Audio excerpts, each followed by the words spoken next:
Radio Lohgarh 'ਤੇ ਆਪ ਸਭ ਦਾ ਸਵਾਗਤ ਹੈ। ਮੈਂ ਵਰਪਾਲ ਸਿੰਘ ਅਤੇ ਮੇਰੇ ਨਾਲ ਨੇ ਵੀਰ ਗੁਰਪ੍ਰੀਤ ਸਿੰਘ। ਸਾਡੇ ਦੋਹਾਂ ਵੱਲੋਂ ਵਾਹਿਗੁਰੂ ਜੀ ਕਾ ਖਾਲਸਾ ਵਾਹਿਗੁਰੂ ਜੀ ਕੀ ਫਤਿਹ। ਤੁਸੀਂ ਪ੍ਰੋਗਰਾਮ ਸੁਣ ਰਹੇ ਹੋ ਸਮੀਖਿਆ, ਅਤੇ ਇਹਦੇ ਵਿੱਚ ਅਸੀਂ ਲੜੀਵਾਰ ਕਿਤਾਬ ਜਿਹੜੀ ਆ ਆਦਿ ਬੀੜ ਬਾਰੇ ਜੀ ਪ੍ਰੋਫੈਸਰ ਸਾਹਿਬ ਸਿੰਘ ਹੋਣਾ ਦੀ ਲਿਖੀ ਹੋਈ ਉਹਦਾ ਆਪਾਂ ਲੜੀਵਾਰ ਅਧਿਐਨ ਕਰੀਦਾ ਆ। ਅਤੇ ਇਹਦੇ ਪਿੱਛੇ ਜਿਹੜੇ ਕੁਛ ਪ੍ਰੋਗਰਾਮ ਹੋ ਗਏ ਨੇ ਵੀ ਜਿਨ੍ਹਾਂ ਦੀ ਲੜੀ ਜੋੜਨੀ ਹੋਵੇ ਉਹ ਜ਼ਰੂਰ YouTube ਦਾ ਜਿਹੜਾ ਸਾਡਾ ਚੈਨਲ ਆ ਉਹਦੇ ਉੱਤੇ ਜਾ ਕੇ ਅਤੇ ਉਹ ਜਿਹੜੇ ਪੁਰਾਣੇ ਪ੍ਰੋਗਰਾਮ ਆ ਵੀ ਉਹ ਸੁਣ ਕੇ ਅਤੇ ਲੜੀ ਜੋੜ ਸਕਦੇ ਆ ਜੀ। ਅਤੇ ਜਿਹੜਾ ਇਸ ਕਿਤਾਬ ਨੂੰ ਪੜ੍ਹਨੇ ਦਾ ਮਨੋਰਥ ਆ ਉਹ ਇਹ ਹੀ ਸੀਗਾ ਭਈ ਜਿਹੜੀ ਸਾਡੀ ਅੱਜ ਕੱਲ੍ਹ ਦੀ ਜਿਹੜੀ ਨੌਜਵਾਨ ਪੀੜ੍ਹੀ ਆ ਉਹ ਬਜਾਏ ਕਿਤਾਬਾਂ ਪੜ੍ਹਨੇ ਦੇ ਅਤੇ ਜਿਹੜੇ ਕਹਿ ਲਓ ਵੀ ਸਾਡੇ ਕੌਮੀ ਸਾਧਨ ਨੇ ਗਿਆਨ ਦੇ ਉਹਨਾਂ ਤੋਂ ਤਾਂ ਵਹੂਣੇ ਹੋ ਗਏ ਨੇ, ਉਹਨਾਂ ਤੋਂ ਦੂਰ ਹੋ ਗਏ ਆ। ਅਤੇ ਇੱਕ ਜਿਹੜਾ ਸੋਸ਼ਲ ਮੀਡੀਆ ਆ ਉਹ ਇੱਕੋ ਇੱਕ ਉਹਨਾਂ ਦੇ ਕੋਲ ਇਸ ਵੇਲੇ ਟੂਲ ਆ ਵੀ ਜਿਹਨੂੰ ਉਹ ਵਰਤ ਰਹੇ ਆ। ਅਤੇ ਉੱਥੇ ਦੁਸ਼ਮਣ ਦੀ ਜਿਹੜੀ ਭਰਮਾਰ ਆ ਅਤੇ ਖ਼ਾਸ ਤੌਰ 'ਤੇ ਵੀ ਉਹ ਦੁਸ਼ਮਣ ਵੀ ਜਿਹੜਾ ਸਿੱਖੀ ਦੇ ਰੂਪ ਦੇ ਵਿੱਚ ਵੀ ਉਸ ਪਲੇਟਫਾਰਮ ਦੇ ਉੱਤੇ ਵਿਚਰ ਰਿਹਾ, ਜਿੱਥੇ ਇੱਕ ਫੋਟੋ ਲਾ ਕੇ ਅਤੇ ਝੱਟ ਬੰਦਾ ਜਿਹੜਾ ਹੈ ਉਹ ਆਪਣੇ ਆਪ ਨੂੰ ਸਿੱਖ ਬਣਾ ਲੈਂਦਾ ਹੈ। ਅਤੇ ਫਿਰ ਜਿਹੜੀ ਬਕਵਾਸ ਆ ਵੀ ਉਹ ਕਰਕੇ ਵੀ ਜਿਹੜਾ ਮਾਨਸਿਕ ਹਮਲਾ ਆ ਸਾਡੇ ਉੱਤੇ ਕਰਦਾ ਵੀ ਜਦੋਂ ਅਸੀਂ ਵੇਖਦੇ ਹਾਂ ਵੀ ਲੈ ਖੁੱਲ੍ਹੀਆਂ ਦਾੜ੍ਹੀਆਂ ਵਾਲੇ ਅਤੇ ਸੋਹਣੀਆਂ ਪੱਗਾਂ ਵਾਲੇ ਜਾਂ ਸਿਰਾਂ 'ਤੇ ਚੁੰਨੀਆਂ ਵਾਲੀਆਂ ਵੀ ਉਹ ਸਾਰੇ ਵੀ ਇਹ ਕਿੱਦਾਂ ਦੀਆਂ ਪੋਸਟਾਂ ਜਿਹੜੀਆਂ ਆ ਵੀ ਉਹਨਾਂ ਨੂੰ ਲਾਈਕ ਕਰੀ ਜਾਂਦੇ ਆ ਜੀ। ਤੋ ਉਹ ਸਾਰਾ ਜਿਹੜਾ ਵਰਤਾਰਾ ਆ ਵੀ ਉਹਨੂੰ ਸਮਝਣੇ ਦੀ ਅਤੇ ਉਹਨੂੰ ਟੱਕਰ ਦੇਣੇ ਦੀ ਜਿਹੜੀ ਆ ਵੀ ਉਹ ਕੋਸ਼ਿਸ਼ ਦੇ ਵਿੱਚ ਵੀ ਉਹਦਾ ਇਹ ਇੱਕ ਹਿੱਸਾ ਆ ਵੀ ਜਿਹੜਾ ਅਸੀਂ ਇਹ ਕਿਤਾਬ ਜਿਹੜੀ ਆ ਵੀ ਇਹਨੂੰ ਰੈਗੂਲਰਲੀ ਪੜ੍ਹ ਰਹੇ ਹਾਂ ਜੀ। ਵੀ ਤਾਂ ਕਿ ਵੀ ਜਿਹੜੀ ਰਿਸਰਚ ਹੋਈ ਆ ਅਤੇ ਜਿਹੜੀਆਂ ਕਹਿ ਲਓ ਵੀ ਮਨਘੜਤ ਕਹਾਣੀਆਂ ਸਾਡੇ ਪਾਤੀਆਂ ਗਈਆਂ ਉਹਨਾਂ ਨੂੰ ਅੱਜ ਤੋਂ ਕਈ ਸਾਲ ਪਹਿਲਾਂ, ਕਈ ਦਹਾਕੇ ਪਹਿਲਾਂ, ਈਵਨ ਸਦੀਆਂ ਪਹਿਲਾਂ ਵੀ ਜਿਹੜੇ ਸਾਡੇ ਜਾਗਰੂਕ ਕੌਮ ਦੇ ਮੈਂਬਰ ਸਨ ਉਹਨਾਂ ਨੇ ਉਹਨਾਂ ਚੀਜ਼ਾਂ ਦਾ ਮੂੰਹ ਤੋੜ ਜਵਾਬ ਦਿੱਤਾ ਹੋਇਆ, ਜਿਹਦੇ ਵਿੱਚ ਜੇ ਆਪਾਂ ਨਾਮ ਲਈਏ ਆਪਣਾ ਭਾਈ ਕਾਹਨ ਸਿੰਘ ਨਾਭਾ ਹੋਣਾ ਦਾ ਵੀ ਜਿਨ੍ਹਾਂ ਨੇ ਹਮ ਹਿੰਦੂ ਨਹੀਂ ਕਿਤਾਬ ਦੇ ਵਿੱਚ ਬਹੁਤ ਸੋਹਣੀ ਜਾਣਕਾਰੀ ਦਿੱਤੀ ਆ। ਫਿਰ ਹੋਰ ਜਿਹੜੀਆਂ ਉਹਨਾਂ ਦੀਆਂ ਲਿਖਤਾਂ ਨੇ ਉਹ 'ਚ ਬਹੁਤ ਵਧੀਆ ਜਾਣਕਾਰੀ ਆ। ਫਿਰ ਕਰਮ ਸਿੰਘ ਹਿਸਟੋਰੀਅਨ ਨੇ ਵੀ ਜਿਨ੍ਹਾਂ ਨੇ ਜਨਮ ਸਾਖੀਆਂ ਨੇ ਜਿਹੜੇ ਭੁਲੇਖੇ ਪਾਏ ਉਹਨਾਂ ਬਾਰੇ ਬਹੁਤ ਵਧੀਆ ਜਾਣਕਾਰੀ ਦਿੱਤੀ ਹੋਈ ਆ ਜੀ। ਅਤੇ ਡਾਕਟਰ ਗੰਡਾ ਸਿੰਘ ਹੁਣੀ ਉਹਨਾਂ ਨੇ ਕਿਤਾਬਾਂ ਜਿੰਨੀਆਂ ਲਿਖੀਆਂ 14 ਜ਼ਬਾਨਾਂ ਜਿਹੜੀਆਂ ਉਹ ਸਿੱਖੀਆਂ ਅਤੇ ਜਿਹੜੇ ਓਰੀਜਨਲ ਸੀਗੇ ਡਾਕੂਮੈਂਟ ਉਹਨਾਂ ਜ਼ਬਾਨਾਂ ਦੇ ਵਿੱਚ ਉਹਨਾਂ ਨੂੰ ਫਿਰ ਲੈ ਕੇ ਅਤੇ ਰਿਸਰਚ ਕਰਕੇ ਅਤੇ ਜਿਹੜੀਆਂ ਗਲਤ ਮਨੌਤਾਂ ਜਿਹੜੀਆਂ ਉਹ ਸਿੱਖੀ ਦੇ ਨਾਲ ਜੋੜੀਆਂ ਜਾ ਰਹੀਆਂ ਸੀ ਵੀ ਵਿਪਰ ਦੇ ਅਤੇ ਜਿਹੜੇ ਦੂਸਰੇ ਇਹ ਈਸਾਈ ਮਿਸ਼ਨਰੀ ਨੇ ਉਹਨਾਂ ਦੀਆਂ ਆਪਣੀਆਂ ਕੋਸ਼ਿਸ਼ਾਂ ਦੇ ਵਜੋਂ ਵੀ ਉਹਨਾਂ ਦਾ ਬੜਾ ਵਧੀਆ ਜਵਾਬ ਦਿੱਤਾ ਆ। ਅਤੇ ਪ੍ਰੋਫੈਸਰ ਸਾਹਿਬ ਸਿੰਘ ਉਹਨਾਂ ਨੇ ਵੀ ਬਹੁ ਕਮਾਲ ਦੀਆਂ ਲਿਖਤਾਂ ਜਿਹੜੀਆਂ ਉਹ ਲਿਖੀਆਂ ਨੇ ਵੀ ਜਿਹਦੇ ਵਿੱਚ ਗੁਰੂ ਗ੍ਰੰਥ ਸਾਹਿਬ ਦਾ ਸਟੀਕ ਅਤੇ ਆਦਿ ਬੀੜ ਬਾਰੇ ਅਤੇ ਇਹੋ ਜਿਹੀ ਜਿਹੜੀਆਂ ਕਿਤਾਬਾਂ ਨੇ ਵੀ ਬਹੁਤ ਸਾਨੂੰ ਚਾਨਣਾ ਪਾਉਂਦੀਆਂ ਨੇ ਇਹਨਾਂ ਵਿਸ਼ਿਆਂ ਬਾਰੇ। ਬਿਲਕੁਲ। ਅਤੇ ਆਪਾਂ ਜਿੱਥੇ ਛੱਡਿਆ ਸੀਗਾ ਵੀ ਉਹ ਮੇਰੇ ਖਿਆਲ 3 ਦਲੀਲਾਂ ਜਿਹੜੀਆਂ ਸੀਗੀਆਂ ਉਹ ਦਿੰਦੇ ਆ ਵੀ ਇੱਕ ਤਾਂ ਜਿਹੜਾ ਹੈਗਾ ਆ ਵੀ ਤਰਕ, ਦੂਜਾ ਫਿਰ ਵੀ ਜਿਹੜੀਆਂ ਗੁਰੂ ਨਾਨਕ ਸਾਹਿਬ ਨਾਲ ਜੋੜੀਆਂ ਹੋਈਆਂ ਸਾਖੀਆਂ ਨੇ, ਅਤੇ ਤੀਜਾ ਹੈਗਾ ਵੀ ਜਿਹੜਾ ਗੁਰਬਾਣੀ ਦਾ ਪੈਮਾਨਾ ਆ ਜੀ। ਅਤੇ ਉਹਦੇ ਵਿੱਚ ਆਪਾਂ ਜਿਹੜੀ ਤਰਕ ਵਾਲੀ ਦਲੀਲ ਸੀਗੀ ਉਹ ਆਪਾਂ ਪਿੱਛੇ ਪ੍ਰੋਗਰਾਮਾਂ 'ਚ ਕਰ ਆਏ ਹਾਂ ਜੀ, ਜਿਹਦੇ ਵਿੱਚ ਉਹਨਾਂ ਨੇ ਬੜੇ ਸੋਹਣੇ ਤਰੀਕੇ ਦੇ ਨਾਲ ਵੀ ਜਿਹੜੇ ਤਰਕ ਲਾਏ ਜਾਂਦੇ ਆ ਵੀ ਜਿਹੜੀ ਗੁਰਬਾਣੀ ਗੁਰੂ ਗ੍ਰੰਥ ਸਾਹਿਬ ਜਦੋਂ ਆਦਿ ਬੀੜ ਤਿਆਰ ਕੀਤੀ ਆ 5ਵੇਂ ਪਾਤਸ਼ਾਹ ਨੇ ਅਤੇ ਇਹ ਬਾਣੀ ਜਿਹੜੀ ਆ ਵੀ ਉਹ ਬਾਬੇ ਮੋਹਨ ਕੋਲੋਂ ਅਤੇ ਹੋਰ ਪਾਸਿਓਂ ਇਕੱਠੀ ਕੀਤੀ ਜੀ, ਉਹਨੂੰ ਉਹਨਾਂ ਨੇ ਤਰਕ ਦੇ ਪੈਮਾਨੇ ਦੇ ਉੱਤੇ ਵੀ ਬਿਲਕੁਲ ਐਨ ਜਿਹੜਾ ਆ ਵੀ ਉਹ ਝੂਠਾ ਸਾਬਤ ਕਰ ਦਿੱਤਾ ਹੈ। ਬਿਲਕੁਲ। ਅਤੇ ਹੁਣ ਆਪਾਂ ਫਿਰ ਅਗਲੇ ਪੜਾਅ 'ਤੇ ਆਈਏ ਵੀ ਜੀਵਨ ਸਾਖੀਆਂ ਜਿਹੜੀਆਂ ਨੇ ਗੁਰੂ ਨਾਨਕ ਪਾਤਸ਼ਾਹ ਨਾਲ ਜੁੜੀਆਂ ਹੋਈਆਂ ਜੀ, ਉਹਨਾਂ ਬਾਰੇ ਕਰੀਏ ਗੱਲ। ਹਾਂਜੀ। ਅੱਗੇ ਉਹਦੇ ਵਿੱਚ ਭਾਈ ਜਿਹੜੀ ਜੀਵਨ ਸਾਖੀਆਂ ਦਿੱਤੀਆਂ ਆ ਉਹਦੇ ਵਿੱਚ ਉਹ ਆਪਾਂ ਪੜ੍ਹ ਲੈਂਦੇ ਹਾਂ ਅਤੇ ਲਿਖਦੇ ਹਨ ਕਿ ਆਓ ਹੁਣ ਪਰਖ ਦੀ ਦੂਜੀ ਕਸੌਟੀ ਵਰਤੀਏ। ਇਹ ਹੈ ਸਤਿਗੁਰੂ ਨਾਨਕ ਦੇਵ ਜੀ ਦੇ ਜੀਵਨ ਵਿੱਚੋਂ ਸਾਖੀਆਂ। ਅਤੇ ਉਹਦੇ ਵਿੱਚ ਇੱਕ ਸਾਖੀ ਦਾ ਉਹ ਜ਼ਿਕਰ ਕਰਦੇ ਹਨ ਜਿਹੜੀ ਹੈ ਹਰਿਦੁਆਰ ਸਾਧੂ ਦਾ ਚੌਂਕਾ। ਸਾਖੀ 'ਚ ਲਿਖਦੇ ਹਨ ਕਿ ਸਤਿਗੁਰੂ ਨਾਨਕ ਸਾਹਿਬ ਜੀ ਦੀ ਜਨਮ ਸਾਖੀ ਵਿੱਚ ਹਰਿਦੁਆਰ ਜਾਣ ਦੀ ਸਾਖੀ ਬੜੀ ਪ੍ਰਸਿੱਧ ਹੈ। ਉੱਥੇ 2 ਘਟਨਾ ਹੋਈਆਂ ਸਨ। ਇੱਕ ਤਾਂ ਆਵਾਨ ਲੋਕਾਂ ਨੂੰ ਚੜ੍ਹਦੇ ਵੱਲ ਪਾਣੀ ਸਿੰਜਦਿਆਂ ਵੇਖ ਕੇ ਲਹਿੰਦੇ ਵੱਲ ਪਾਣੀ ਸਿੱਜਣ ਦੀ ਹੈ, ਅਤੇ ਦੂਜੀ ਹੈ ਇੱਕ ਵੈਸ਼ਨਵ ਸਾਧੂ ਬਾਰੇ। ਸਤਿਗੁਰੂ ਜੀ ਨੇ ਭਾਈ ਮਰਦਾਨਾ ਗੰਗਾ ਦੇ ਕੰਢੇ ਸਤਿਗੁਰੂ ਜੀ ਅਤੇ ਭਾਈ ਮਰਦਾਨਾ ਗੰਗਾ ਦੇ ਕੰਢੇ ਬੈਠੇ ਸਨ। ਸਵੇਰ ਦਾ ਪਹਿਰ ਸੀ, ਨੇੜੇ ਗੁਆਂਢ ਸੀ। ਇੱਕ ਵੈਸ਼ਨਵ ਸਾਧੂ ਭੋਜਨ ਤਿਆਰ ਕਰ ਰਿਹਾ ਸੀ। ਉਸ ਨੇ ਆਪਣੇ ਚੌਂਕੇ ਦੀ ਸੁੱਚ ਕਾਇਮ ਰੱਖਣ ਲਈ ਦੁਆਲੇ ਲਕੀਰਾਂ ਕੱਢੀਆਂ ਹੋਈਆਂ ਸਨ। ਮਰਦਾਨਾ ਉਸ ਸਾਧੂ ਪਾਸੋਂ ਅੱਗ ਲੈਣ ਚਲਾ ਗਿਆ। ਖਲੋਤਾ ਤਾਂ ਚੌਂਕਿਓ ਬਾਹਰ ਹੀ, ਪਰ ਉਸ ਦਾ ਪਰਛਾਵਾਂ ਸਾਧੂ ਦੇ ਚੌਂਕੇ ਅੰਦਰ ਜਾ ਪਿਆ। ਚੌਂਕਾ ਪਿਟਿਆ ਗਿਆ। ਸਾਧੂ ਕ੍ਰੋਧ ਨਾਲ ਲੋਹਾ ਲਾਖਾ ਹੋ ਗਿਆ। ਚੁੱਲ੍ਹੇ ਵਿੱਚੋਂ ਬਲਦਾ ਚੋ ਲੈ ਕੇ ਮਰਦਾਨੇ ਨੂੰ ਮਾਰਨ ਪਿਆ। ਅੱਗੇ ਅੱਗੇ ਤਰਪਕਿਆ ਹੋਇਆ ਮਰਦਾਨਾ ਤੇ ਪਿੱਛੇ ਪਿੱਛੇ ਗੁੱਸੇ ਨਾਲ ਲਾਲ ਹੋਇਆ ਉਹ ਸਾਧੂ। ਦੋਵੇਂ ਸਤਿਗੁਰੂ ਨਾਨਕ ਦੇਵ ਜੀ ਪਾਸ ਜਾ ਪਹੁੰਚੇ। ਸਤਿਗੁਰੂ ਜੀ ਨੇ ਉਸ ਸਾਧੂ ਨੂੰ ਉਸ ਦੀ ਭੁੱਲ ਸਮਝਾਉਣ ਲਈ ਹੇਠ ਲਿਖਿਆ ਸ਼ਲੋਕ ਉੱਥੇ ਉਚਾਰਿਆ। ਕੁਬੁੱਧ ਡੂਮਣੀ ਕੁੱਦਿਆ ਕਿਸਾਨ, ਪਰ ਨਿੰਦਾ ਘਟ ਚੂੜੀ, ਮੁੱਠੀ ਕ੍ਰੋਧ ਚੰਡਾਲ, ਕਾਰੀ ਕੱਢੀ ਕਿਆ ਥੀਆ, ਜੇ ਚਾਰੇ ਬੈਠੀਆਂ ਨਾਲ, ਸਚ ਸੰਜਮ ਕਰਨੀ ਕਾਰਾ, ਨਾਵਣ ਨਾਉ ਜਪੇਹੀ, ਨਾਨਕ ਅੱਗੇ ਉੱਤਮ ਸਈ, ਜੇ ਪਾਪਾ ਪੰਧ ਨਾ ਦੇਹੀ। ਇਸ ਘਟਨਾ ਵੇਲੇ ਸਿਰਫ 3 ਜਣੇ ਸਨ, ਸਾਧੂ, ਭਾਈ ਮਰਦਾਨਾ ਅਤੇ ਗੁਰੂ ਨਾਨਕ ਦੇਵ ਜੀ। ਇਹ ਉੱਪਰ ਦਿੱਤਾ ਸ਼ਲੋਕ ਇਹਨਾਂ ਤਿੰਨਾਂ ਵਿੱਚੋਂ ਕਿਸੇ ਨੇ ਉਸ ਵੇਲੇ ਲਿਖਿਆ ਹੋਵੇਗਾ। ਕਿਸ ਨੇ ਉਸ ਵੇਲੇ ਲਿਖਿਆ ਹੋਵੇਗਾ? ਕਿ ਉਹ ਸਾਧੂ ਬਲਦਾ ਚੋ ਹੱਥੋਂ ਛੱਡ ਕੇ ਤੁਰੰਤ ਆਪਣੇ ਚੌਂਕੇ ਵਿੱਚੋਂ ਕਾਗਜ਼ ਕਲਮ ਦਵਾਤ ਲੈਣ ਚਲਾ ਗਿਆ ਸੀ ਤੇ ਮੁੜ ਆ ਕੇ ਉਸ ਨੇ ਸਤਿਗੁਰੂ ਜੀ ਤੋਂ ਇਹ ਸ਼ਲੋਕ ਲਿਖ ਲਿਆ। ਕਿ ਉਸ ਸਾਧੂ ਨੇ ਆਪਣੇ ਕੋਲ ਕਾਗਜ਼ ਕਲਮ ਦਵਾਤ ਰੱਖੇ ਹੋਏ ਸਨ? ਕਾਹਦੇ ਲਈ?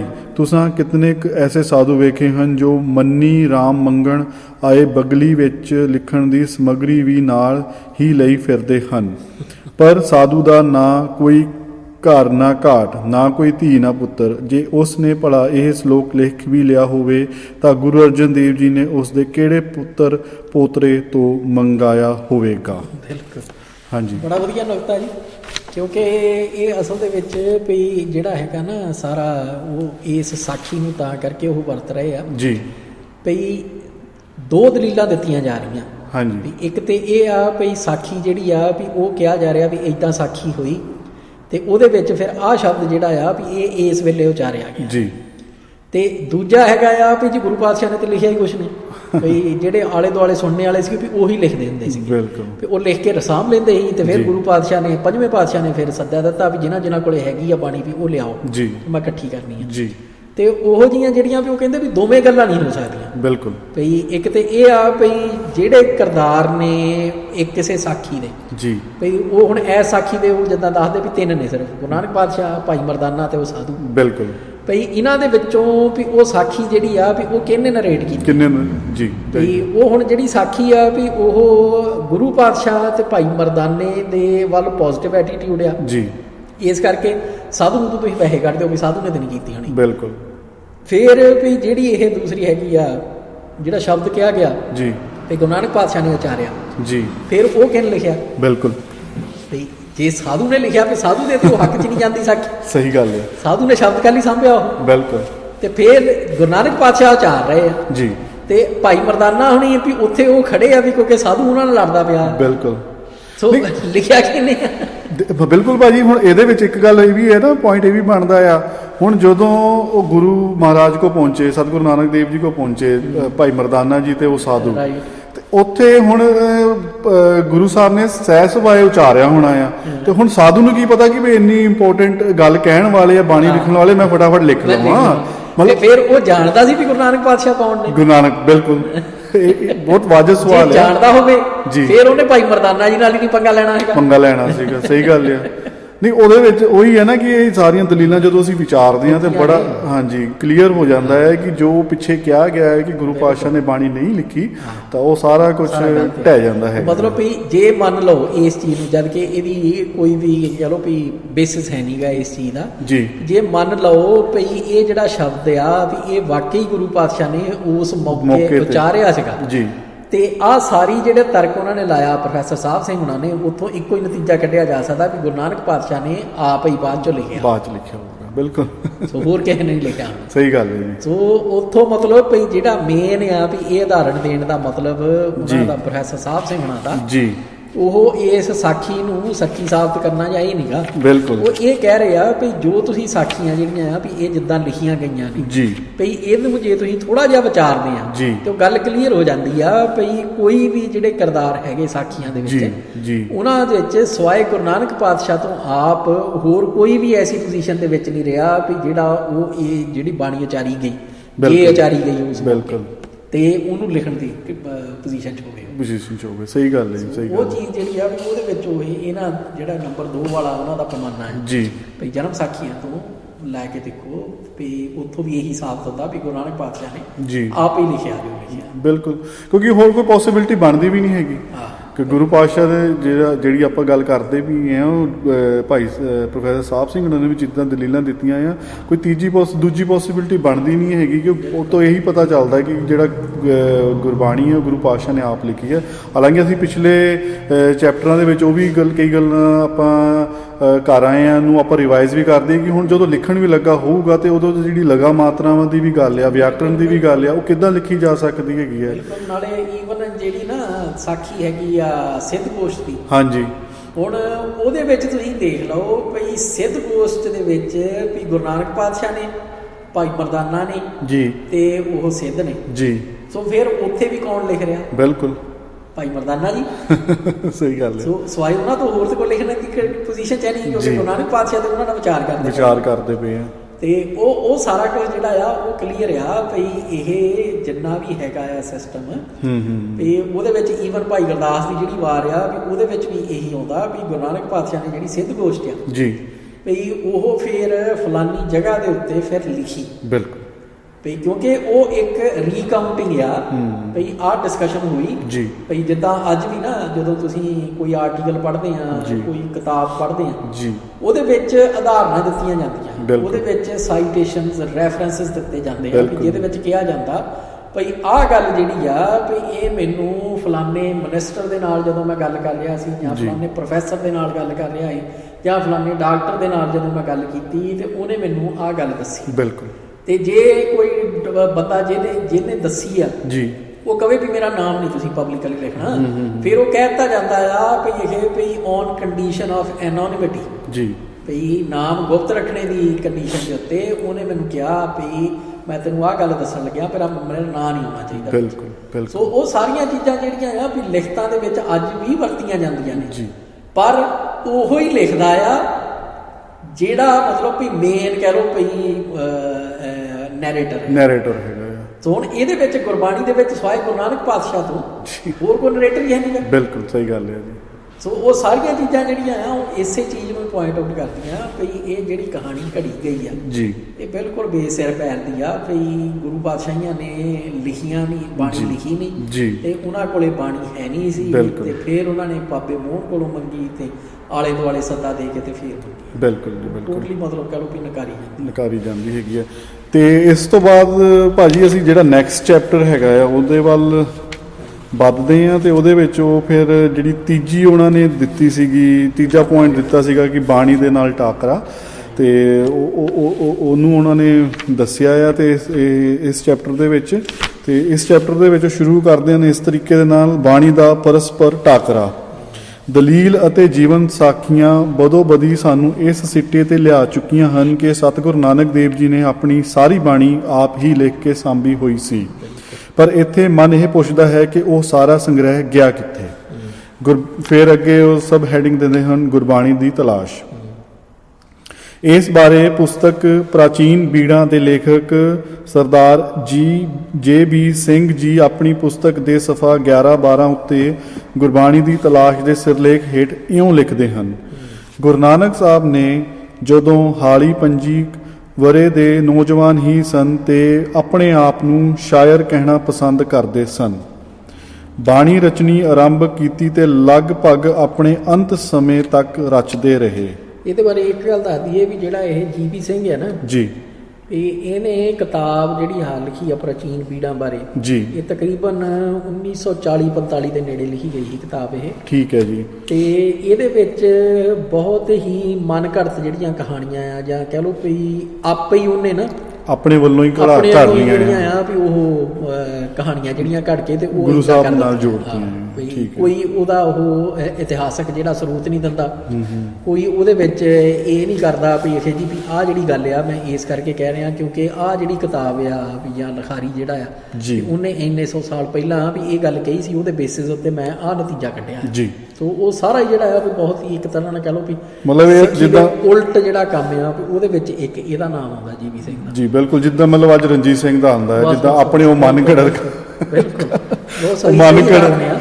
ਘੜਤ ਕਹਾਣੀਆਂ ਘੜ ਘੜ ਕੇ ਗੁਰੂ ਸਾਹਿਬ ਨਾਲ ਜੋੜੀ ਜਾਂਦੇ ਆ ਕਿ ਸ਼ਹੀਦ ਜਿਹੜਾ ਵੀ ਉਹ ਜਿੰਦਾ ਹੀ ਹੁੰਦਾ ਹੈ, ਜਿੰਦਾ ਹੀ ਹੁੰਦਾ ਹੈ। ਆਪਣੇ ਨਵੀਂ ਕਨਸੈਪਟ ਲਿਆ ਕੇ ਤੇ ਉਹਨੂੰ ਲਿਆ ਕੇ ਕੌਮ ਦੇ ਉੱਤੇ ਥੋਪੀ ਜਾਂਦੇ ਹੈਗੇ ਮਤਲਬ ਵੀ ਜਿਹੜੀਆਂ ਆਪਣੀਆਂ ਕਮਜ਼ੋਰੀਆਂ ਆ ਜੀ, ਉਹਨਾਂ ਨੂੰ ਸਹੀ ਸਾਬਤ ਕਰਨ ਲਈ ਉਹ ਜਿਹੜੇ ਸੰਕਲਪ ਆ ਉਹਨਾਂ ਨੂੰ ਹੀ ਤੋੜੀ ਮਰੋੜੀ ਜਾਂਦੇ ਹੈਗੇ ਆ।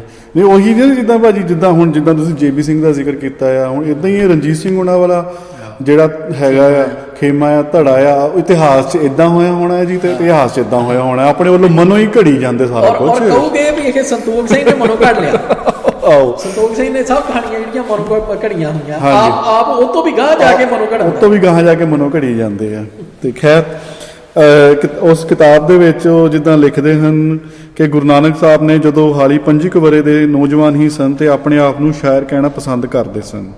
ਹੁਣ ਦੇਖੋ ਵੀ ਇਹ ਸਟੇਟਮੈਂਟ ਦਾ ਕੋਈ ਬੇਸਿਸ ਹੈਗਾ? ਨਹੀਂ, ਕੋਈ ਬੇਸਿਸ ਨਹੀਂ ਹੈ। ਸਵਾਏ ਇਹ ਤੇ ਬਾਣੀ ਦੇ ਵਿੱਚ ਕਿ ਦੋ ਥਾਵਾਂ ਦੇ ਉੱਤੇ ਆਉਂਦਾ ਵੀ ਨਾਨਕ ਸ਼ਾਇਰ ਇਹ ਕਹਿ ਤੇ ਉਹ ਤੋਂ ਮਤਲਬ ਵੀ ਹੁਣ ਉਹਨੇ ਹਿਸਾਬ ਲਾ ਲਿਆ ਵੀ ਇਹ ਵੀ ਜੀ 25 ਵਰਿਆਂ ਦੇ ਸੀ ਉਦੋਂ ਸ਼ਾਇਰ ਕਹਿਣਾ ਪਸੰਦ ਕਰਦੇ। ਸ਼ਾਇਰ ਕਹਿਣਾ ਮਤਲਬ ਉਹ ਇਹਦਾ ਉਹ ਆ ਮਨ ਦੀ ਉਹ ਆ ਕੀ ਕਹਿੰਦੇ ਆ, ਆਪਣੀ ਕਹ ਲਓ ਵੀ ਇਮੈਜੀਨੇਸ਼ਨ ਹੈਗੀ ਆ, ਉਡਾਰੀ ਹੈ, ਮਨ ਦੀ ਉਡਾਰੀ ਹੈ। ਤੇ ਇਸ ਬਾਣੀ ਰਚਣੀ ਆਰੰਭ ਕੀਤੀ ਤੇ ਲਗਭਗ ਆਪਣੇ ਅੰਤ ਸਮੇਂ ਤੱਕ ਰਚਦੇ ਰਹੇ। ਇਸ 40 ਕੁ ਸਾਲ ਦੇ ਅਰਸੇ ਵਿੱਚ ਸਮੇਂ-ਸਮੇਂ ਦੀ ਰਚੀ ਬਾਣੀ ਗੁਰੂ ਗ੍ਰੰਥ ਸਾਹਿਬ ਵਿੱਚ ਮੌਜੂਦ ਹੈ। ਇਹ ਹੋ ਨਹੀਂ ਸਕਦਾ ਕਿ ਇਸ ਤਰ੍ਹਾਂ ਰਚੀ ਬਾਣੀ ਕਿਤੇ ਲਿਖੀ ਨਾ ਗਈ ਹੋਵੇ, ਅਤੇ ਖੁਦ ਗੁਰੂ ਨਾਨਕ ਸਾਹਿਬ ਨੇ ਇਸ ਨੂੰ ਪਹਿਲੇ ਅੱਡ-ਅੱਡ ਪ੍ਰਤੀਆਂ ਪੁਰ ਤੇ ਪਿੱਛੋਂ ਸੋਧ ਕੇ ਕਿਸੇ ਕੋਰੀ ਪੋਥੀ ਦਾ ਜਾਂ ਬਿਆਜ ਵਿੱਚ ਇੱਕ ਥਾਂ ਲਿਖਿਆ ਨਾ ਹੋਵੇ। ਬਾਣੀ ਦੀ ਅੰਦਰਲੀ ਗਵਾਹੀ ਅਤੇ ਬਹੁਤ ਸਾਰੀਆਂ ਸਾਖੀਆਂ ਦਾ ਵਿਚਾਰ ਸਹਿਤ ਪਾਠ ਵੀ ਸਾਨੂੰ ਇਸ ਨਤੀਜੇ ਤੇ ਪਹੁੰਚਾਉਂਦੇ ਹਨ ਕਿ ਗੁਰੂ ਸਾਹਿਬ ਦੀ ਬਾਣੀ ਕਿਤਾਬੀ ਸ਼ਕਲ ਵਿੱਚ ਉਹਨਾਂ ਦੇ ਸਾਹਮਣੇ ਮੌਜੂਦ ਸੀ। ਬੋਲੀ ਵੱਲੋਂ ਬਾਣੀ ਡਾਢੀ ਮੰਜੀ ਹੋਈ ਕਵਿਤਾ ਵਜੋਂ ਸ਼ੁੱਧ ਅਤੇ ਖਿਆਲਾਤ ਕਰਕੇ ਬਜਵੀਂ ਹੈ। ਮਿਹਨਤ ਕੀਤੀ ਤੇ ਸੰਸ਼ੁੱਧੀ ਦੇ ਸਾਰੇ ਚਿੰਨ੍ਹ ਉਸ ਵਿੱਚ ਮੌਜੂਦ ਹਨ। ਗੁਰੂ ਸਾਹਿਬ ਇਕੱਲੇ ਬੈਠੇ ਵੀ ਆਪਣੀ ਰਚੀ ਬਾਣੀ ਪੜ੍ਹਦੇ ਤੇ ਗਾਉਂਦੇ ਰਹਿੰਦੇ ਸੀ। ਸਵਾਲ ਉੱਠਦਾ ਹੈ ਕਿ ਗੁਰੂ ਨਾਨਕ ਦੀ ਆਪਣੀ ਲਿਖੀ ਕਿਤਾਬ ਜਾਂ ਸੈਂਚੀਆਂ ਕਿੱਥੇ ਗਈਆਂ? ਉਹਨਾਂ ਦੇ ਜੋੜੇ ਅਤੇ ਦਸਤਾਰੇ ਤਾਂ ਮੌਜੂਦ ਹਨ, ਪਰ ਇਹਨਾਂ ਤੋਂ ਕਿਤੇ ਵਧੇਕ ਮਹੱਤਵ ਦੀ ਚੀਜ਼ ਆਪ ਦੀ ਅਸਲੀ ਯਾਦਗਾਰ ਮੌਜੂਦ ਹੀ ਨਾ ਹੋਵੇ। ਇਹ ਬੜੇ ਤਵੱਜਬ ਦੀ ਗੱਲ ਹੈ ਕਿ ਉਸ ਪੋਥੀ ਦੀ ਨਕਲ ਵੀ ਕਿਤੇ ਨਹੀਂ ਸੁਣੀ ਜਾਂਦੀ। ਆਪ ਦੇ ਪਿਛਲਿਆਂ ਨੇ ਉਹਨਾਂ ਦੀ ਹਰ ਸ਼ੈ ਨੂੰ ਟੁੱਕੜ ਗਦਾਈ ਦਾ ਜ਼ਰੀਆ ਬਣਾਇਆ ਸੀ। ਇਸ ਕਿਤਾਬ ਤੋਂ ਵੱਧ ਕੇ ਚੰਗਾ ਹੋਰ ਕਿਹੜਾ ਜ਼ਰੀਆ ਹੋ ਸਕਦਾ ਸੀ? ਕੀ ਅਸੀਂ ਸਮਝੀਏ ਕਿ ਆਪ ਦੇ ਜੋਤੀ ਜੋਤ ਸਮਾਨ ਪਿੱਛੋਂ ਇਹ ਕਿਤਾਬ ਜਾਂ ਕਿਤਾਬਾਂ ਬਾਬਾ ਸ਼੍ਰੀ ਚੰਦ ਦੇ ਹੱਥ ਆਈਆਂ ਅਤੇ ਕੋਈ 85 ਵਰੇ ਪਿੱਛੋਂ ਬਾਬਾ ਜੀ ਦੇ ਨਾਲ ਦਰਿਆ ਰਾਵੀ ਵਿੱਚ ਰੁੜ ਗਈਆਂ। ਗੁਰੂ ਸਾਹਿਬ ਨੇ ਆਪਣੇ ਚਲਾਣੇ ਤੋਂ ਕਈ ਮਹੀਨੇ ਪਹਿਲਾਂ ਹੀ ਲੈਣੇ ਜੀ ਨੂੰ ਆਪਣੇ ਥਾਂ ਗੁਰੂ ਥਾਪ ਕੇ ਕਲਹਿ ਤੋਂ ਬਚਣ ਲਈ ਆਪਣੇ ਪਿੰਡ ਖਡੂਰ ਭੇਜ ਦਿੱਤਾ ਸੀ, ਅਤੇ ਇਹ ਕਿਤਾਬ ਜਾਂ ਸੈਂਚੀਆਂ ਉਹਨਾਂ ਨੂੰ ਨਹੀਂ ਮਿਲੀਆਂ। ਜੇ ਮਿਲੀਆਂ ਹੁੰਦੀਆਂ ਤਾਂ ਸਿਲਸਿਲੇਵਾਰ ਉਹਨਾਂ ਤੋਂ ਗੁਰੂ ਅਰਜਨ ਦੇਵ ਜੀ ਨੂੰ ਮਿਲ ਜਾਂਦੀਆਂ, ਪਰ ਇਉਂ ਨਹੀਂ ਹੋਇਆ। ਹੁਣ ਮਤਲਬ ਕਿ ਉਹ ਜਿਹੜੀਆਂ ਕਹਾਣੀ ਇਹਨੇ ਬਣਾਈ ਹੈ ਸਾਰੀ ਜੀ, ਤੇ ਹੁਣ ਉਹਦੇ ਵਿੱਚ ਇਹ ਕਲੀਅਰ ਆ ਵੀ ਇਹਨੂੰ ਆਪ ਨੂੰ ਪਤਾ ਆ ਵੀ ਇਹ ਵੀ ਜਦੋਂ ਬਾਣੀ ਪੜ੍ਹਦੇ ਆ ਜੀ, ਬਾਣੀ ਦੇ ਵਿੱਚ ਹੀ ਸਬੂਤ ਸਾਰੇ ਮੌਜੂਦ ਨੇ ਵੀ ਇਹ ਦੂਜੇ ਪਾਤਸ਼ਾਹ ਦੇ ਕੋਲੇ ਪਹਿਲੇ ਪਾਤਸ਼ਾਹ ਦੀ ਬਾਣੀ ਸੀਗੀ, ਤਾਂ ਹੀ ਉਹਨਾਂ ਨੇ ਉਹ ਸਲੋਕ ਜਿਹੜੇ ਉਚਾਰੇ ਬਿਲਕੁਲ ਜਿਹੜੇ ਸਹੀ ਥਾਵਾਂ ਦੇ ਉੱਤੇ ਫਿਰ ਗੁਰੂ ਨਾਨਕ ਪਾਤਸ਼ਾਹ ਨੇ ਲਿਖੇ ਜਾਂ ਈਵਨ ਆਪਣਾ ਗੁਰੂ ਅਰਜਨ ਪਾਤਸ਼ਾਹ ਨੇ ਲਿਖੇ, ਬਲਕਿ ਇਹ ਵੀ ਹੋ ਸਕਦਾ ਵੀ ਗੁਰੂ ਅੰਗਦ ਪਾਤਸ਼ਾਹ ਨੇ ਜਿਹੜੇ ਸ਼ਬਦਾਂ ਦੇ ਰਿਸਪੌਂਸ ਦੇ ਵਿੱਚ ਉਹ ਸਲੋਕ ਲਿਖੇ ਸੀ ਉਹ ਉੱਥੇ ਹੀ ਉਸ ਤਰਤੀਬ ਦੇ ਵਿੱਚ ਲਿਖੇ ਤੇ ਭਾਈ ਵੀ ਭਾਵੇਂ ਉਹ ਪੱਤਰਾਂ ਵਿੱਚ ਨਾਲ ਐਡ ਕੀਤਾ ਬਿਲਕੁਲ ਜਾਂ ਜਿਵੇਂ ਵੀ ਕੀਤਾ ਉਹਦੇ ਬਾਰੇ ਆਪਾਂ ਕਹ ਲਓ ਵੀ ਸਪੈਕੂਲੇਟ ਹੀ ਕਰ ਸਕਦੇ ਹਾਂ ਜੀ।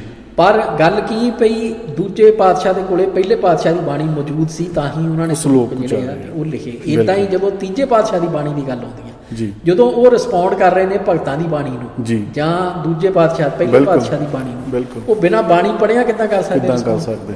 ਫਿਰ ਜਿਹੜੀ ਗੱਲ ਆ ਵੀ ਚੌਥੇ ਪਾਤਸ਼ਾਹ ਦੇ ਕੋਲੇ ਪੰਜਵੇਂ ਪਾਤਸ਼ਾਹ ਦੇ ਕੋਲੇ ਜਦੋਂ ਸਿੱਖੀ ਜਿਹੜੀ ਆ ਉਹ ਸ਼ੁਰੂ ਹੀ ਗੁਰੂ ਨਾਨਕ ਪਾਤਸ਼ਾਹ ਤੋਂ ਹੋ ਰਹੀ ਆ ਜੀ। ਤੇ ਗੁਰੂ ਨਾਨਕ ਪਾਤਸ਼ਾਹ ਦੀ ਬਾਣੀ ਕੋਲ ਨਾ ਹੋਵੇ ਬਿਲਕੁਲ, ਤੇ ਫਿਰ ਉਹ ਕਿੱਦਾਂ ਸਿੱਖ ਕਿੱਦਾਂ ਬਣ ਰਿਹਾ। ਸਹੀ ਗੱਲ, ਸਹੀ ਸੋ ਗੱਲ। ਉਹ ਸਾਰੀਆਂ ਚੀਜ਼ਾਂ ਜਿਹੜੀਆਂ ਵੀ ਇਹ ਜੀਵੀ ਸਿੰਘ ਨੇ ਮਤਲਬ ਵੀ ਜਿਹੜੀਆਂ ਸਟੇਟਮੈਂਟਾਂ ਵਿੱਚ ਦੇਤੀਆਂ ਵੀ ਹਾਂ ਠੀਕ ਆ ਵੀ ਇੱਥੇ ਉਹ ਤੋਂ ਪਤਾ ਲੱਗ ਜਾਂਦਾ ਵੀ ਉਹ ਗੁਰੂ ਪਾਤਸ਼ਾਹ ਆਪ ਲਿਖਦੇ ਸੀਗੇ ਜੀ। ਪਰ ਨਾਲ ਆਹ ਵਿੱਚ ਐਂਡ ਦੇ ਵਿੱਚ ਕੜੀ ਘੋਲ ਗਿਆ ਵੀ ਇਹ ਜੀ ਵੀ ਦੂਜੇ ਪਾਤਸ਼ਾਹ ਨੂੰ ਨਹੀਂ ਦਿੱਤੀ। ਦੂਜੇ ਪਾਤਸ਼ਾਹ ਉਹਦੇ ਕੀ ਐਵੀਡੈਂਸ ਮਤਲਬ ਉਹ ਜਿਹੜਾ ਆ ਵੀ ਉਹ ਤਰਕ ਇੱਥੇ ਜਮਾ ਹੀ ਨਹੀਂ ਲਾ ਰਿਹਾ ਨਾ ਦੱਸ ਰਿਹਾ ਵੀ ਕੇਸ ਬੇਸਿਸ ਦੇ ਉੱਤੇ ਵੀ ਉਹ ਕਹਿ ਰਿਹਾ ਉਹ ਇਸ ਬੇਸਿਸ ਤੇ ਕਹਿ ਰਿਹਾ ਵੀ ਪੰਜਵੇਂ ਪਾਤਸ਼ਾਹ ਨੇ ਫੇਰ ਵੀ ਉਹ ਜਿਹੜੀ ਆ ਵੀ ਉਹ ਬਾਬੇ ਮੋਹਨ ਤੋਂ ਮੰਗਾਈਆਂ ਜਾਂ ਸੋ ਉਹ ਸਾਰਾ ਜਿਹੜਾ ਆ ਵੀ ਮਤਲਬ ਇੱਕ ਕਹਾਣੀ ਜਿਹੜੀ ਗਲਤ ਆ ਬਿਲਕੁਲ ਉਹਦੇ ਬੇਸ ਦੇ ਉੱਤੇ ਜੋ ਉਹਨੂੰ ਆਪ ਦੇਖ ਰਿਹਾ ਤੇ ਜੋ ਉਹ ਆਪ ਲਿਖ ਰਿਹਾ ਜੀ ਉਹਨੂੰ ਆਪੇ ਹੀ ਨਕਾਰੀ ਜਾਣਦੇ ਆ। ਨਹੀਂ ਭਾਜੀ ਇੱਥੇ ਉਹ ਵਾਲੀ ਦਲੀਲ ਵੀ ਅਸੀਂ ਦੁਬਾਰਾ ਮੈਂਸ਼ਨ ਕਰਦੇ ਜਿਹੜੀ ਅਸੀਂ ਪਿਛਲੇ ਪ੍ਰੋਗਰਾਮਾਂ 'ਚ ਦੇ ਚੁੱਕੇ ਹਾਂ। ਜਦੋਂ ਗੁਰੂ ਨਾਨਕ ਪਾਤਸ਼ਾਹ ਨੇ ਗੁਰਤਾ ਗੱਦੀ ਗੁਰੂ ਅੰਗਦ ਪਾਤਸ਼ਾਹ ਨੂੰ ਦਿੱਤੀ ਹੈ ਉਹਦੇ ਵਿੱਚ ਦਿੱਤਾ ਕੀ ਸੀਗਾ? ਜਦਾਤ ਤਾਂ ਸੀਗੀ ਨਾ, ਕੋਈ ਜ਼ਮੀਨ ਸੀਗੀ ਤੇ ਨਾ ਕੋਈ ਪੈਸਾ ਸੀਗਾ, ਤੇ ਬਸ ਇੱਕ ਗੁਰਬਾਣੀ ਸੀ ਜਿਹੜੀ ਉਹਨਾਂ ਨੂੰ ਦਿੱਤੀ ਹੈ ਤੇ ਉਹ ਸਾਨੂੰ ਬੜਾ ਸੌਖਾ ਸਮਝ ਆ ਜਾਂਦਾ ਸਾਰਾ ਕੁਝ। ਉਹ ਵੀ ਜਦੋਂ ਆਪਾਂ ਇਹਦੇ ਵਿੱਚ ਆਪ ਜੋੜਦੀ ਹੈ ਵੀ ਜਦੋਂ 10ਵੇਂ ਪਾਤਸ਼ਾਹ ਨੇ ਵੀ ਗੁਰਿਆਈ ਖਾਲਸੇ ਨੂੰ ਦਿੱਤੀ ਆ ਬਿਲਕੁਲ ਤੇ ਉਹਨੂੰ ਖਾਲਸੇ ਨੂੰ ਵੀ ਉਹਨਾਂ ਨੇ ਨਾਲ ਇਹ ਕਹਿ ਦਿੱਤਾ ਵੀ ਅਖੇ ਆਤਮਾ ਸ਼ਬਦ ਵਿੱਚ ਤੇ ਗ੍ਰੰਥ ਵਿੱਚ ਤੇ ਸਰੀਰ ਪੰਥ ਵਿੱਚ। ਬਿਲਕੁਲ ਸੋ ਉਹਨਾਂ ਨੇ ਈਵਨ ਖਾਲਸੇ ਨੂੰ ਵੀ ਸਿਰਫ ਗੁਰਗੱਦੀ ਦੇ ਵਿੱਚ ਭਈ ਉਹ ਗੁਰਬਾਣੀ ਦਿੱਤੀ ਹੋਰ ਕੁਝ ਨਹੀਂ ਦਿੱਤਾ। ਬਿਲਕੁਲ ਵੀ ਈਵਨ ਅਨੰਦਪੁਰ ਸਾਹਿਬ ਤੇ ਹੋਰ ਜਿਹੜੀਆਂ ਜਗ੍ਹਾ ਉਹਨਾਂ ਨੇ ਵਸਾਈਆਂ ਇਹ ਵੀ ਨਹੀਂ ਕਿਹਾ ਵੀ ਹੁਣ ਤੋਂ ਖਾਲਸੇ ਨੂੰ ਵੀ ਇਹ ਤੇਰਾ ਰਾਜ ਇੱਥੇ ਹੋਣਾ। ਸਹੀ ਗੱਲ ਹੈ। ਸੋ ਉਹ ਸਾਰਾ ਕੁਝ ਜਿਹੜਾ ਆ ਵੀ ਉਹ ਤੇ ਕੋਈ ਸ਼ੱਕ ਦੀ ਗੁੰਜਾਇਸ਼ ਹੀ ਨਹੀਂ ਰਹਿਣ ਦਿੰਦਾ। ਭਈ ਸਾਡੀ ਜਿਹੜੀ ਕਹਿ ਲਓ ਭਈ ਵਸੀਅਤ ਆ ਸਾਡੀ ਜਾਇਦਾਦ ਜਿਹੜੀ ਆ ਉਹਦੇ ਵਿੱਚ ਗੁਰਬਾਣੀ ਤੋਂ ਇਲਾਵਾ ਹੋਰ ਕੁਝ ਨਹੀਂ ਹੈਗਾ। ਬਿਲਕੁਲ ਸਹੀ ਗੱਲ ਹੈ ਜੀ। ਤੇ ਅੱਗੇ ਫਿਰ ਲਿਖਦੇ ਹਨ ਕਿ ਸਰਦਾਰ ਗੁਰਬਖਸ਼ ਸਿੰਘ ਜੀ ਗੁਰਬਾਣੀ ਦੀ ਤਲਾਸ਼ ਵਿੱਚ ਤੁਰੇ ਤਾਂ ਠੀਕ ਰਸਤੇ ਸਨ ਪਰ ਛੇਤੀ ਹੀ ਰਾਹ ਭੁੱਲ ਗਏ ਤੇ ਕੁਰਾਹੇ ਜਾ ਫਸੇ। ਜੇਬੀ ਸਿੰਘ ਜੀ ਲਿਖਦੇ ਹਨ ਇਹ ਜੀਬੀ ਸਿੰਘ ਹੀ ਆ ਗੁਰਬਖਸ਼ ਸਿੰਘ ਹਾਂਜੀ। ਜੇਬੀ ਸਿੰਘ ਲਿਖਦੇ ਹਨ ਕਲਹਿ ਤੋਂ ਬਚਣ ਲਈ ਗੁਰੂ ਨਾਨਕ ਦੇਵ ਜੀ ਨੇ ਬਾਬਾ ਲਹਿਣਾ ਜੀ ਨੂੰ ਕਰਤਾਰਪੁਰੋਂ ਖਡੂਰ ਭੇਜ ਦਿੱਤਾ। ਗੁਰੂ ਨਾਨਕ ਦੇਵ ਜੀ ਵਾਲੀਆਂ ਸੈਂਚੀਆਂ ਬਾਬਾ ਲਹਿਣਾ ਜੀ ਦੇ ਹੱਥ ਨਹੀਂ ਆਈਆਂ, ਜੇ ਆਉਂਦੀਆਂ ਤਾਂ ਗੁਰੂ ਅਰਜਨ ਸਾਹਿਬ ਤੱਕ ਅੱਪੜਦੀਆਂ, ਪਰ ਇਹ ਉਹ ਨਹੀਂ ਹੋਇਆ। ਮਤਲਬ ਹੁਣ ਇਸ ਚੀਜ਼ ਦਾ ਵੀ ਕੀ ਐਵੀਡੈਂਸ ਆ ਵੀ ਇਹ ਸਰੋਤ ਕੋ ਦਿੰਦਾ ਹੋਵੇ ਵੀ ਜਦੋਂ ਇਹ ਕਹਿੰਦਾ ਵੀ ਇਦਾਂ ਨਹੀਂ ਹੋਇਆ ਮਤਲਬ ਆਪਣੀ ਇਮੇਜਿਨੇਸ਼ਨ ਬਿਲਕੁਲ। ਤੇ ਉਹ ਸੈਂਚੀਆਂ ਬਾਬਾ ਸ਼੍ਰੀ ਚੰਦ ਜੀ ਨੂੰ ਮਿਲੀਆਂ ਤੇ ਜਦੋਂ ਉਹ ਚੜ੍ਹਾਈ ਕਰ ਗਏ ਤਾਂ ਉਹਨਾਂ ਦੇ ਸਰੀਰ ਨਾਲ ਹੀ ਸੈਂਚੀਆਂ ਵੀ ਰਾਵੀ ਵਿੱਚ ਰੋੜ ਦਿੱਤੀਆਂ ਗਈਆਂ। ਮਤਲਬ ਹੁਣ ਇਸ ਚੀਜ਼ ਦਾ ਕੀ ਐਵੀਡੈਂਸ ਹੈ ਜਿਹੜੀ ਇਹ ਕਹਾਣੀ ਸਾਰੀ ਇਹ ਘੜ ਰਿਹਾ। ਬਿਲਕੁਲ ਵੀ ਪਹਿਲਾਂ ਤੇ ਇਹ ਵੀ ਸੈਂਚੀਆਂ ਜਿਹੜੀਆਂ ਆ ਉਹ ਸਿਰਫ ਸ੍ਰੀ ਚੰਦ ਕੋਲੇ ਸੀਗੀਆਂ। ਬਿਲਕੁਲ ਵੀ ਨੰਬਰ 1 ਤੇ ਇਹ ਵੀ ਬਾਣੀ ਦੀਆਂ ਜਿਹੜੀਆਂ ਕਾਪੀਆਂ ਆ ਉਹ ਸ਼ੁਰੂ ਤੋਂ ਹੀ ਹੁੰਦੀਆਂ ਰਹੀਆਂ। ਬਿਲਕੁਲ ਵੀ ਖਾਸ ਤੌਰ ਦੇ ਉੱਤੇ ਵੀ ਜਦੋਂ ਕੀਰਤਨ ਕਰਨ ਦੀ ਜਿਹੜੀ ਪਰੰਪਰਾ ਆ ਜੀ ਉਹ ਗੁਰੂ ਨਾਨਕ ਪਾਤਸ਼ਾਹ ਨੇ ਸ਼ੁਰੂ ਕੀਤੀ ਤੇ ਉਹਨਾਂ ਤੋਂ ਹੀ ਗਾਂ ਜਿਹੜੀ ਆ ਵੀ ਉਹ ਨਿਰਵਿਘਨ ਚੱਲਦੀ ਰਹੀ। ਹੁਣ ਜਿਹਨੇ ਕੀਰਤਨ ਕਰਨਾ ਆ ਇਹ ਕਿੱਦਾਂ ਮੰਨ ਲਈਏ ਵੀ ਉਹਦੇ ਕੋਲੇ ਲਿਖਤੀ ਰੂਪ ਦੇ ਵਿੱਚ ਬਾਣੀ ਹੈ ਨਹੀਂ। ਬਿਲਕੁਲ ਸਹੀ ਗੱਲ। ਔਰ ਉਹ ਬਾਣੀ ਜਿਹੜੀ ਆ ਵੀ ਉਹ ਈਵਨ ਜਿੰਨੇ ਵੀ ਪੁਰਾਣੇ ਆਪਣੀਆਂ ਲਿਖਤਾਂ ਹੈਗੀਆਂ ਆ ਗੁਰਪਤ ਆਪਣਾ ਸੈਨਾਪਤ ਦੀ ਗੁਰਸੋਭਾ ਆ ਜਾਂ ਈਵਨ ਹੋਰ ਵੀ ਜਿਹੜੀਆਂ ਪੁਰਾਣੀਆਂ ਲਿਖਤਾਂ ਵੀ ਜਿਨ੍ਹਾਂ ਦੇ ਵਿੱਚ ਮਿਲਾਵਟ ਵੀ ਹੋ ਗਈ ਆ ਵੀ ਜਿੱਦਾਂ ਦੂਸਰੀ ਆ ਗੁਰਬਲਾਸ ਆ ਤੇ ਹੋਰ ਸਾਰੀਆਂ ਲਿਖਤਾਂ ਵੀ ਉਹਨਾਂ ਦੇ ਵਿੱਚ ਕਲੀਅਰਲੀ ਮੈਂਸ਼ਨ ਕੀਤਾ ਜਾਂਦਾ ਵੀ ਸਿੱਖ ਜਦੋਂ ਗੁਰੂ ਪਾਤਸ਼ਾਹ ਕੋਲੇ ਆਉਂਦੇ ਸੀ ਬਿਲਕੁਲ ਤਾਂ ਬਾਣੀ ਦੀਆਂ ਕਾਪੀਆਂ ਕਰਕੇ ਨਾਲ ਲੈ ਕੇ ਜਾਂਦੇ ਸੀ। ਬਿਲਕੁਲ ਬਿਲਕੁਲ। ਸੋ ਉੱਥੋਂ ਮਤਲਬ ਵੀ ਇਹ ਥੋੜੀ ਤੁਸੀਂ ਕਹਿ ਦਿੰਦੇ ਵੀ ਬਸ ਕਿਉਂਕਿ ਕਾਪੀਆਂ ਹੋ ਗਈਆਂ ਉਹ ਨਾਲ ਲੈ ਗਏ ਇਸ ਕਰਕੇ ਓਰੀਜਨਲ ਜਿਹੜੀ ਉਹ ਗਾਇਬ ਹੋ ਗਈ ਕਿਉਂਕਿ ਕਾਪੀਆਂ ਤੇ ਉਹ ਲੈ ਗਏ ਜੀ ਨਾਲ। ਬਿਲਕੁਲ ਦਲੀਲ ਬਣਦੀ ਨਹੀਂ ਕੋਈ ਵੀ ਕਿਸੇ ਪਾਸੇ ਉਹ ਨਹੀਂ ਬਣਦੀ। ਬਿਲਕੁਲ ਜੀ ਬਿਲਕੁਲ। ਤੇ ਫਿਰ ਲਿਖਦੇ ਹਨ ਜੀਬੀ ਸਿੰਘ ਨੇ ਹਰ ਥਾਂ ਉਕਾਈ ਖਾਧੀ, ਕਲਹਿ ਤੋਂ ਬਚਣ ਵਾਲੀ ਗੱਲ ਬਹੁਤ ਹਾਸੋਹੀਣੀ ਹੈ। ਸਤਿਗੁਰੂ ਜੀ ਨੇ ਤੁਰਕ ਹਾਕਮਾਂ ਖੱਤਰੀ ਕਰਮਚਾਰੀਆਂ ਤੇ ਉਹਨਾਂ ਦੇ ਹਮਾਇਤੀ ਬ੍ਰਾਹਮਣਾਂ ਨੂੰ ਗਰੀਬਾਂ ਉੱਤੇ ਜ਼ੁਲਮ ਕਰਨ ਤੋਂ ਇੱਕ ਵਾਰੀ ਨਹੀਂ ਅਨੇਕਾਂ ਵਾਰੀ ਰੋਕਿਆ ਤੇ ਵੰਗਾਰ ਕੇ ਉਹਨਾਂ ਨੂੰ ਇਹੋ ਆਖਿਆ ਮਾਨਸ ਖਾਣੇ ਕਰੈ ਨਿਵਾਜ ਛੁਰੀ ਵਗਾਇਣ ਤਿੰਨ ਗਲ ਤਾਗ ਤਿੰਨ ਘਰ ਬ੍ਰਾਹਮਣ ਪੂਰਾ ਨਾਦ ਉਹਨਾਂ ਵੀ ਆਵੈ ਉਹੀ ਸਾਧ ਸਰਮ ਧਰਮ ਕਾ ਡੇਰਾ ਦੂਰ ਨਾਨਕ ਕੂੜ ਰਿਹਾ ਭਰਪੂਰ। ਸੁੱਤੇ ਤੇ ਲਤਾੜੇ ਹੋਏ ਗਰੀਬਾਂ ਨੂੰ ਜਗਾਉਣ ਵਾਲਾ ਇਹ ਪ੍ਰਚਾਰ ਕਲਹਿ ਮਿਟਾਉਣ ਲਈ ਨਹੀਂ ਕਲਹਿ ਵਧਾਉਣ ਲਈ ਸੀ। ਮਤਲਬ ਭਈ ਜਿਹੜੀ ਹੈਗੀ ਆ ਵੀ ਝਗੜਾ ਜਿਹੜਾ ਹੈ ਜੀ ਤੇ ਇਹ ਕਹਿ ਰਿਹਾ ਜੀਵੀ ਸਿੰਘ ਭਈ ਝਗੜਾ ਨਾ ਹੋਵੇ ਸ੍ਰੀ ਚੰਦ ਦੇ ਨਾਲ ਪਹਿਲੀ ਆਪਣੀ ਉਹਦੇ ਵਿੱਚ ਸਟੇਟਮੈਂਟ ਜੀ ਭਈ ਇਸ ਕਰਕੇ ਵੀ ਗੁਰੂ ਪਾਤਸ਼ਾਹ ਨੇ ਗੁਰੂ ਅੰਗਦ ਪਾਤਸ਼ਾਹ ਨੂੰ ਇਹ ਖਡੂਰ ਸਾਹਿਬ ਭੇਜ ਦਿੱਤਾ ਤੇ ਗੁਰਿਆਈ ਦੇ ਕੇ ਜੀ। ਤੇ ਹੁਣ ਮਤਲਬ ਵੀ ਉਹ ਸਾਰਾ ਕੁਝ ਜਿਹੜਾ ਆ ਵੀ ਉਹ ਕਹਿ ਰਿਹਾ ਫਿਰ ਵੀ ਇਹ ਵੀ ਜਿਹੜੀਆਂ ਸੈਂਚੀਆਂ ਸੀਗੀਆਂ ਜਾਂ ਜਿਹੜੀਆਂ ਦੂਸਰੀਆਂ ਸੀਗੀਆਂ ਪੋਥੀਆਂ ਜੀ ਵੀ ਉਹ ਨਹੀਂ ਦਿੱਤੀਆਂ ਉਹਨੂੰ ਜੀ। ਤੇ ਫਿਰ ਕੀ ਦੇ ਕੇ ਭੇਜਿਆ? ਕੀ ਦੇ ਕੇ ਭੇਜਿਆ ਸੀ? ਸਹੀ ਗੱਲ ਹੈ। ਮਤਲਬ ਵੀ ਉਹ ਗੁਰਿਆਈ ਦੇ ਵਿੱਚ ਦਿੱਤਾ ਕੀ ਸੀ ਫਿਰ? ਬਿਲਕੁਲ ਸੋ ਉਹ ਸਾਰਾ ਕੁਝ ਜਿਹੜਾ ਆ ਵੀ ਉਹ ਬੇਸਿਰ ਪੈਰ ਦਾ ਆ ਜੀ। ਔਰ ਜਿਹੜਾ ਇਹ ਵੀ ਆ ਵੀ ਇਹ ਸਟੇਟਮੈਂਟ ਥੋੜੀ ਜਿਹੀ ਕਹਿ ਲਓ ਵੀ ਅਟਪਟੀ ਜੀ ਲੱਗਦੀ ਆ ਵੀ ਜਦੋਂ ਉਹ ਕਹਿੰਦੇ ਆ ਪ੍ਰੋਫੈਸਰ ਸਾਹਿਬ ਸਿੰਘ ਹੁਣੀ ਭਈ ਕਲਾ ਵਧਾਉਣ ਲਈ ਕੀਤਾ ਸੀ ਜੀ। ਉਹਨਾਂ ਨੇ ਕਲਾ ਵਧਾਉਣ ਲਈ ਨਹੀਂ ਕੀਤਾ ਵੀ ਜਾਂ ਲੜਾਈ ਝਗੜਾ ਵਧਾਉਣ ਲਈ ਨਹੀਂ ਕੀਤਾ। ਗੁਰੂ ਪਾਤਸ਼ਾਹ ਨੇ ਸੱਚ ਬੋਲਿਆ, ਸੱਚ ਬੋਲਿਆ ਜੋ ਸੱਚ ਸੀਗਾ ਜੀ। ਉਹ ਸੱਚ ਜਿਹੜਾ ਆ ਉਹਨਾਂ ਨੇ ਵੀ ਭਾਵੇਂ ਉਹ ਜਾਬਰ ਸੀਗਾ, ਭਾਵੇਂ ਹਾਕਮ ਸੀਗਾ, ਭਾਵੇਂ ਕੋਈ ਵੀ ਸੀਗਾ, ਉਹਦੇ ਮੂੰਹ ਦੇ ਉੱਤੇ ਉਹਨੂੰ ਕਹਿ ਦਿੱਤਾ। ਬਿਲਕੁਲ। ਪਰ ਉਹਨਾਂ ਨੇ ਇਹ ਜ਼ਰੂਰ ਕੰਡੀਸ਼ਨ ਰੱਖੀ ਆ ਵੀ ਉਹਨਾਂ ਨੇ ਪਰਸਨਲੀ ਜਾਂ ਕਹਿ ਲਓ ਵੀ ਇੰਡੀਵਿਜੂਅਲੀ ਨਹੀਂ ਕਿਸੇ ਨੂੰ ਸਿੰਗਲ ਆਊਟ ਕੀਤਾ। ਬਿਲਕੁਲ। ਭਈ ਫਲਾਣੇ ਲਾਲ ਜਾਂ ਫਲਾਣੇ ਦੀਨ ਮੁਹੰਮਦ ਵੀ ਅਖੇ ਭਈ ਆ ਤੂੰ ਏਦਾਂ ਕਰ ਰਿਹਾ ਜਿੱਦਾਂ ਅੱਜ ਕੀਤਾ ਜਾ ਰਿਹਾ, ਜਿੱਦਾਂ ਅੱਜ ਜਿਹੜਾ ਆ ਵੀ ਬਹੁਤ ਘਟੀਆ ਪੱਧਰ ਦੇ ਉੱਤੇ ਜਾ ਕੇ ਤੇ ਵੀ ਜਿੱਦਾਂ ਖਾਸ ਤੌਰ ਤੇ ਬੀਬੀਆਂ ਨੂੰ ਜਿਹੜਾ ਭਈ ਟਾਰਗੇਟ ਕੀਤਾ ਜਾ ਰਿਹਾ ਜੀ। ਵੀ ਉਹ ਸਾਰਾ ਜਿਹੜਾ ਆ ਵੀ ਉਹਦੇ ਵਿੱਚ ਵੀ ਇਹ ਨਹੀਂ ਕਿਹਾ ਜਾ ਸਕਦਾ ਜੀ ਵੀ ਇਹ ਵੀ ਅਸੀਂ ਤਾਂ ਜੀ ਦੇਖੋ ਜੀ ਵੀ ਐਂ ਕਹਿ ਰਹੇ ਹਾਂ ਜਾਂ ਉਹ ਕਹਿ ਰਹੇ ਵੀ ਖਾਸ ਤੌਰ ਤੇ ਉਹ ਜਿਹੜੀ ਤੁਸੀਂ ਦੱਸਦੇ ਪਏ ਸੀਗੇ ਵੀ ਇਹ ਬਾਣੀ ਬਾਰੇ ਜਿਹੜੀ ਆ ਵੀ ਬਹੁਤ ਘਟੀਆ ਸਟੇਟਮੈਂਟ ਦਿੱਤੀ ਗਈ ਆ ਫੰਡਰਗਾਨ ਨੂੰ ਵੀ ਜਿਹਦੇ ਵਿੱਚ ਇਹ ਕਿਹਾ ਜਾ ਰਿਹਾ ਵੀ ਜਿਹੜਾ ਸ਼ਬਦ ਆ ਗਧੀ ਜੀ ਵੀ ਇਹ ਅਖੇ ਬਾਣੀ ਦੇ ਵਿੱਚ ਵਰਤਿਆ ਜਾ ਰਿਹਾ ਤੇ ਇਸ ਕਰਕੇ ਵੀ ਜੇ ਇਹਨਾਂ ਨੇ ਬੇਵਕੂਫਾਂ ਨੇ ਵੀ ਇਹ ਸ਼ਬਦ ਵਰਤ ਲਿਆ ਕਿਸੇ ਲਈ ਜੀ ਤੇ ਉਹਦੇ ਵਿੱਚ ਗਲਤ ਕੀ ਹੈ। ਹੁਣ ਜੇ ਆਪਾਂ ਨਾ ਇਹਨੂੰ ਥੋੜਾ ਜਿਹਾ ਵਿਚਾਰ ਲਈਏ ਤੇ ਉਹਦੇ ਵਿੱਚ ਬਾਣੀ ਦੇ ਵਿੱਚ ਜਿਹੜਾ ਗਧਈ ਸ਼ਬਦ ਆ ਉਹ ਭਗਤ ਕਬੀਰ ਜੀ ਨੇ ਵਰਤਿਆ ਜੀ। ਤੇ ਇੱਕ ਗੱਲ ਦਾ ਆਪਾਂ ਧਿਆਨ ਰੱਖੀਏ ਭਈ ਜਦੋਂ ਇਹ ਕੋ ਕਹਿੰਦੇ ਆ ਨਾ ਗੱਲ ਬਿਲਕੁਲ ਉਹਨੂੰ ਇਦਾਂ ਹੀ ਨਾ ਲੈ ਲਓ ਵੀ ਜਿੱਦਾਂ ਇਹ ਕਹਿ ਰਹੇ ਆ ਉਦਾਂ ਹੀ ਆ ਬਿਲਕੁਲ ਤੇ ਫਿਰ ਉਹਦੀ ਜਸਟੀਫਿਕੇਸ਼ਨ ਲੱਭਣ ਲੱਪੋ ਵੀ ਨਾ ਗੁਰਬਾਣੀ ਦੇ ਵਿੱਚ ਜੇ ਵਰਤਿਆ ਗਿਆ ਤੇ ਉਹਦਾ ਆ ਮਤਲਬ ਹੈ ਜਾਂ ਇਦਾਂ ਹੈ। ਪਹਿਲਾਂ ਤੁਸੀਂ ਇਹ ਦੇਖੋ ਵੀ ਵਰਤਿਆ ਕਿੱਥੇ ਗਿਆ ਬਿਲਕੁਲ, ਕਿਉਂਕਿ ਜਿੱਦਾਂ ਦੇ ਬੇਈਮਾਨ ਤੇ ਅਚੱਕੇ ਬੰਦੇ ਨੇ ਇਹ ਸਹੀ ਗੱਲ ਹੈ ਉਹਦੇ ਵਿੱਚ ਇਹਨਾਂ ਦਾ ਤੇ ਦਿਲ ਦਾ ਵੀ ਭਰੋਸਾ ਨਾ ਕਰੋ। ਸਹੀ ਗੱਲ ਵੀ ਜੋ ਹੈਗਾ ਉਹਨੂੰ ਪਹਿਲਾਂ ਆਪ 100% ਜਿਹੜਾ ਉਹਦੇ ਉੱਤੇ ਯਕੀਨ ਬਣਾਓ ਵੀ ਇਦਾਂ ਵਰਤਿਆ ਗਿਆ। ਹੁਣ ਉਹਦੇ ਲਈ ਆਪਾਂ ਪੜ੍ਹ ਦਿੰਦੇ ਆ ਬਾਣੀ ਜੀ ਵੀ ਪੰਨਾ 1370 ਆ ਜੀ ਵੀ ਜਿਹਦੇ ਉੱਤੇ ਭਗਤ ਕਬੀਰ ਜੀ ਨੇ 108 ਨੰਬਰ ਜਿਹੜਾ ਉਹਨਾਂ ਦਾ ਹੈਗਾ ਆ ਦੋਹਰਾ ਉਹ ਲਿਖਿਆ ਹੋਇਆ ਵੀ ਕਬੀਰ ਹਰ ਕਾ ਸਿਮਰਨ ਛਾੜ ਕੇ ਅਹੋਈ ਰਾਖੈ ਨਾਮ ਜੀ ਗਦਹੀ ਹੋਏ ਕੈ ਔਤਰੈ ਭਾਰ ਸਹਿ ਮਨ ਚਾਰ। ਹੁਣ ਉਹਦਾ ਜਿਹੜੇ ਅਰਥ ਆ ਅਹੋਈ ਹੈਗਾ ਉਹ ਕਹਿੰਦੇ ਜੀ ਵੀ ਕੱਤਕ ਦੇ ਮਹੀਨੇ ਸੀਤਲਾ ਦੇਵੀ ਦੀ ਪੂਜਾ ਦੇ ਵਰਤ ਜੀ ਠੀਕ ਆ। ਇਹ ਵਰਤਾਂ ਬਾਰੇ ਆ ਜੀ ਜਿਹੜੀਆਂ ਬੀਬੀਆਂ ਵਰਤ ਰੱਖਦੀਆਂ। ਹੁਣ ਉਹਦੇ ਵਿੱਚ ਕਿਸੇ ਬੀਬੀ ਨੂੰ ਨਹੀਂ ਕਿਹਾ ਜਾ ਰਿਹਾ ਵੀ ਫਲਾਨੀ ਦੇਵੀ ਜਾਂ ਕੋਈ ਹੋਰ ਉਹਨੂੰ ਕਿਹਾ ਗਿਆ ਹੋਵੇ। ਉਹਦੇ ਵਿੱਚ ਉਹ ਗੁਰੂ ਆਪਣਾ ਭਗਤ ਕਬੀਰ ਜੀ ਕਹਿੰਦੇ ਨੇ ਵੀ ਹੇ ਕਬੀਰ ਰਾਮ ਨਾਮ ਛੱਡਣ ਦਾ ਹੀ ਇਹ ਨਤੀਜਾ ਹੈ ਕਿ ਮੂਰਖ ਇਸਤਰੀ ਸੀਤਲਾ ਦੀ ਵਰਤ ਰੱਖਦੀ ਫਿਰਦੀ ਬਿਲਕੁਲ ਜਿਹੜੀ ਸੀਤਲਾ ਮਾਤਾ ਆ ਭਈ ਉਹਦੇ ਵਰਤ ਜਿਹੜੇ ਆ ਵੀ ਉਹ ਰੱਖਦੀ ਆ ਔਰਤ ਜਦੋਂ ਉਹ ਰੱਬ ਦਾ ਨਾਮ ਜਿਹੜਾ ਵੀ ਉਹ ਛੱਡ ਦਿੰਦੀ ਜੀ। ਤੇ ਜੇ ਭਲਾ ਸੀਤਲਾ ਉਸ ਨਾਲ ਬੜਾ ਹੀ ਪਿਆਰ ਕਰੇਗੀ ਵੀ ਉਹ ਕਹਿੰਦੇ ਵੀ ਜੇ ਤੂੰ ਸੀਤਲਾ ਦੇ ਵਰਤ ਰੱਖ ਕੇ ਸੀਤਲਾ ਨੂੰ ਖੁਸ਼ ਕਰਦੀ ਪਈ ਆ ਬਿਲਕੁਲ ਤੇ ਉਹ ਸੀਤਲਾ ਤੇਰੇ ਤੇ ਖੁਸ਼ ਹੋ ਗਈ ਜੀ ਤਾਂ ਉਸ ਨੂੰ ਹਰ ਵੇਲੇ ਆਪਣੇ ਪਾਸ ਰੱਖਣ ਲਈ ਫਿਰ ਸੀਤਲਾ ਨੇ ਤੇਰੇ ਤੇ ਖੁਸ਼ ਹੋ ਕੇ ਵੀ ਤੈਨੂੰ ਆਪਣੇ ਕੋਲ ਰੱਖਣਾ ਜੀ ਵੀ ਮੇਰੇ ਕੋਲੇ ਰਵੇਂ ਤੂੰ ਹਰ ਵੇਲੇ ਮੈਂ ਤੇਰੇ ਤੇ ਖੁਸ਼ ਬਹੁਤ ਆ ਤੇ ਆਪਣੀ ਸਵਾਰੀ ਖੋਤੀ ਬਣਾ ਲਏਗੀ। ਯਾਨੀ ਕਿ ਸੀਤਲਾ ਜਿਹੜੀ ਆ ਉਹ ਖੋਤੀ ਦੀ ਸਵਾਰੀ ਕਰਦੀ ਆ। ਉਸ ਸੰਦਰਭ ਦੇ ਵਿੱਚ ਖੋਤੀ ਜਿਹੜਾ ਵਰਤ ਸ਼ਬਦ ਆ ਗਦਗੀ ਤੇ ਉਹ ਭਗਤ ਕਬੀਰ ਜੀ ਨੇ ਵਰਤਿਆ ਤੇ ਉਹ ਕਹਿੰਦੇ ਵੀ ਜਿਹੜੀ ਬੀਬੀ ਪਈ ਸੀਤਲਾ ਦੇ ਵਰਤ ਰੱਖਦੀ ਪਈ ਆ ਸੀਤਲਾ ਨੂੰ ਖੁਸ਼ ਕਰਨ ਲਈ ਤੇ ਸੀਤਲਾ ਫਿਰ ਜੇ ਖੁਸ਼ ਹੋ ਗਈ ਜੋ ਉਹਦੇ ਕੋਲ ਉਹਨੇ ਉਹੀ ਦੇਣਾ ਉਹਦੇ ਕੋਲੇ ਆ ਵੀ ਸਭ ਤੋਂ ਵਧੀਆ ਜੋ ਹੈਗਾ ਵੀ ਉਹ ਤੈਨੂੰ ਖੁਸ਼ ਤੇਰੇ ਤੇ ਖੁਸ਼ ਹੋ ਕੇ ਆਪਣੇ ਬਹੁਤ ਨੇੜੇ ਰੱਖਣੇ ਲਈ ਤੈਨੂੰ ਕਹੇ ਵੀ ਤੂੰ ਹੁਣ ਖੋਤੀ ਦੀ ਜੂਨ ਆ ਜਾ ਤੂੰ ਹਮੇਸ਼ਾ ਮੇਰੇ ਕੋਲੇ ਰਿਹਾ ਕਰ ਮੈਂ ਤੇਰੀ ਸਵਾਰੀ ਕਰਾਂ ਬਿਲਕੁਲ। ਤੇ ਉਹ ਕਹਿੰਦੇ ਫਿਰ ਵੀ ਸੋ ਉਹ ਮੂਰਖ ਇਸਤਰੀ ਖੋਤੀ ਦੀ ਜੂਨੇ ਪੈਂਦੀ ਹੈ ਜੀ ਤੇ ਹੋਰ ਖੋਤਿਆਂ ਵਾਂਗ ਪਈ 4-4 ਮਣ ਭਾਰ ਢੋਂਦੀ ਫਿਰਦੀ ਆ।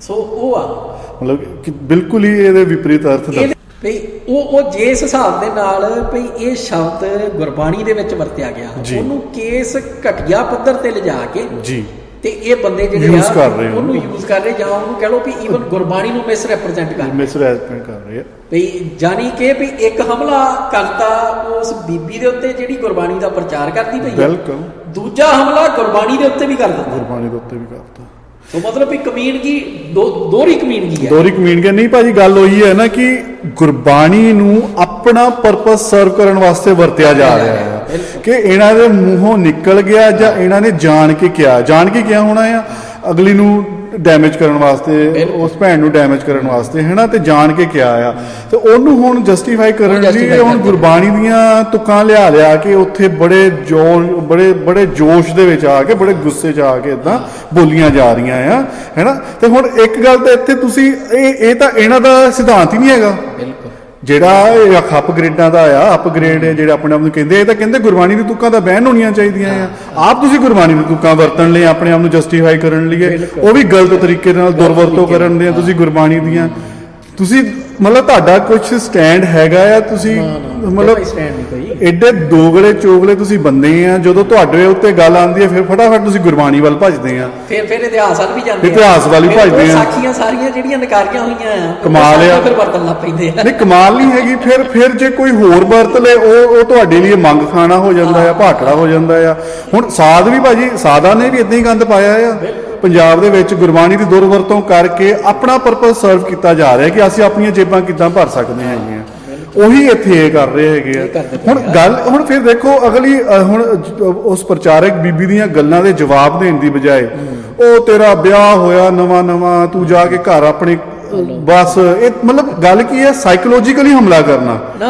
ਹੁਣ ਤੁਸੀਂ ਉਹਨੂੰ ਨਵੇਂ ਵਿਆਹ ਦੇ ਮਿਹਣੇ ਦਿੰਨੇ ਫਿਰਦੇ ਆ ਭਰਾਵਾ, ਵੀ ਤੇਰੇ ਵਿਆਹ ਨੂੰ ਇੰਨਾ ਟਾਈਮ ਹੋ ਗਿਆ ਵੀ ਤੂੰ ਹੋਣਾ ਨਵੀਂ ਨਾਰ ਵਾਂਗ ਕੇ ਵੀ ਵਿਆਹੀ ਵਾਂਗ ਕੇ ਵੀ ਆਹ ਸੂਟ ਪਾ ਕੇ ਦੇਖ ਵੀ ਨਖਰੇ ਕੱਢ ਕੇ ਤੇ ਤੁਰਿਆ ਫਿਰਦਾ ਹੁੰਦਾ।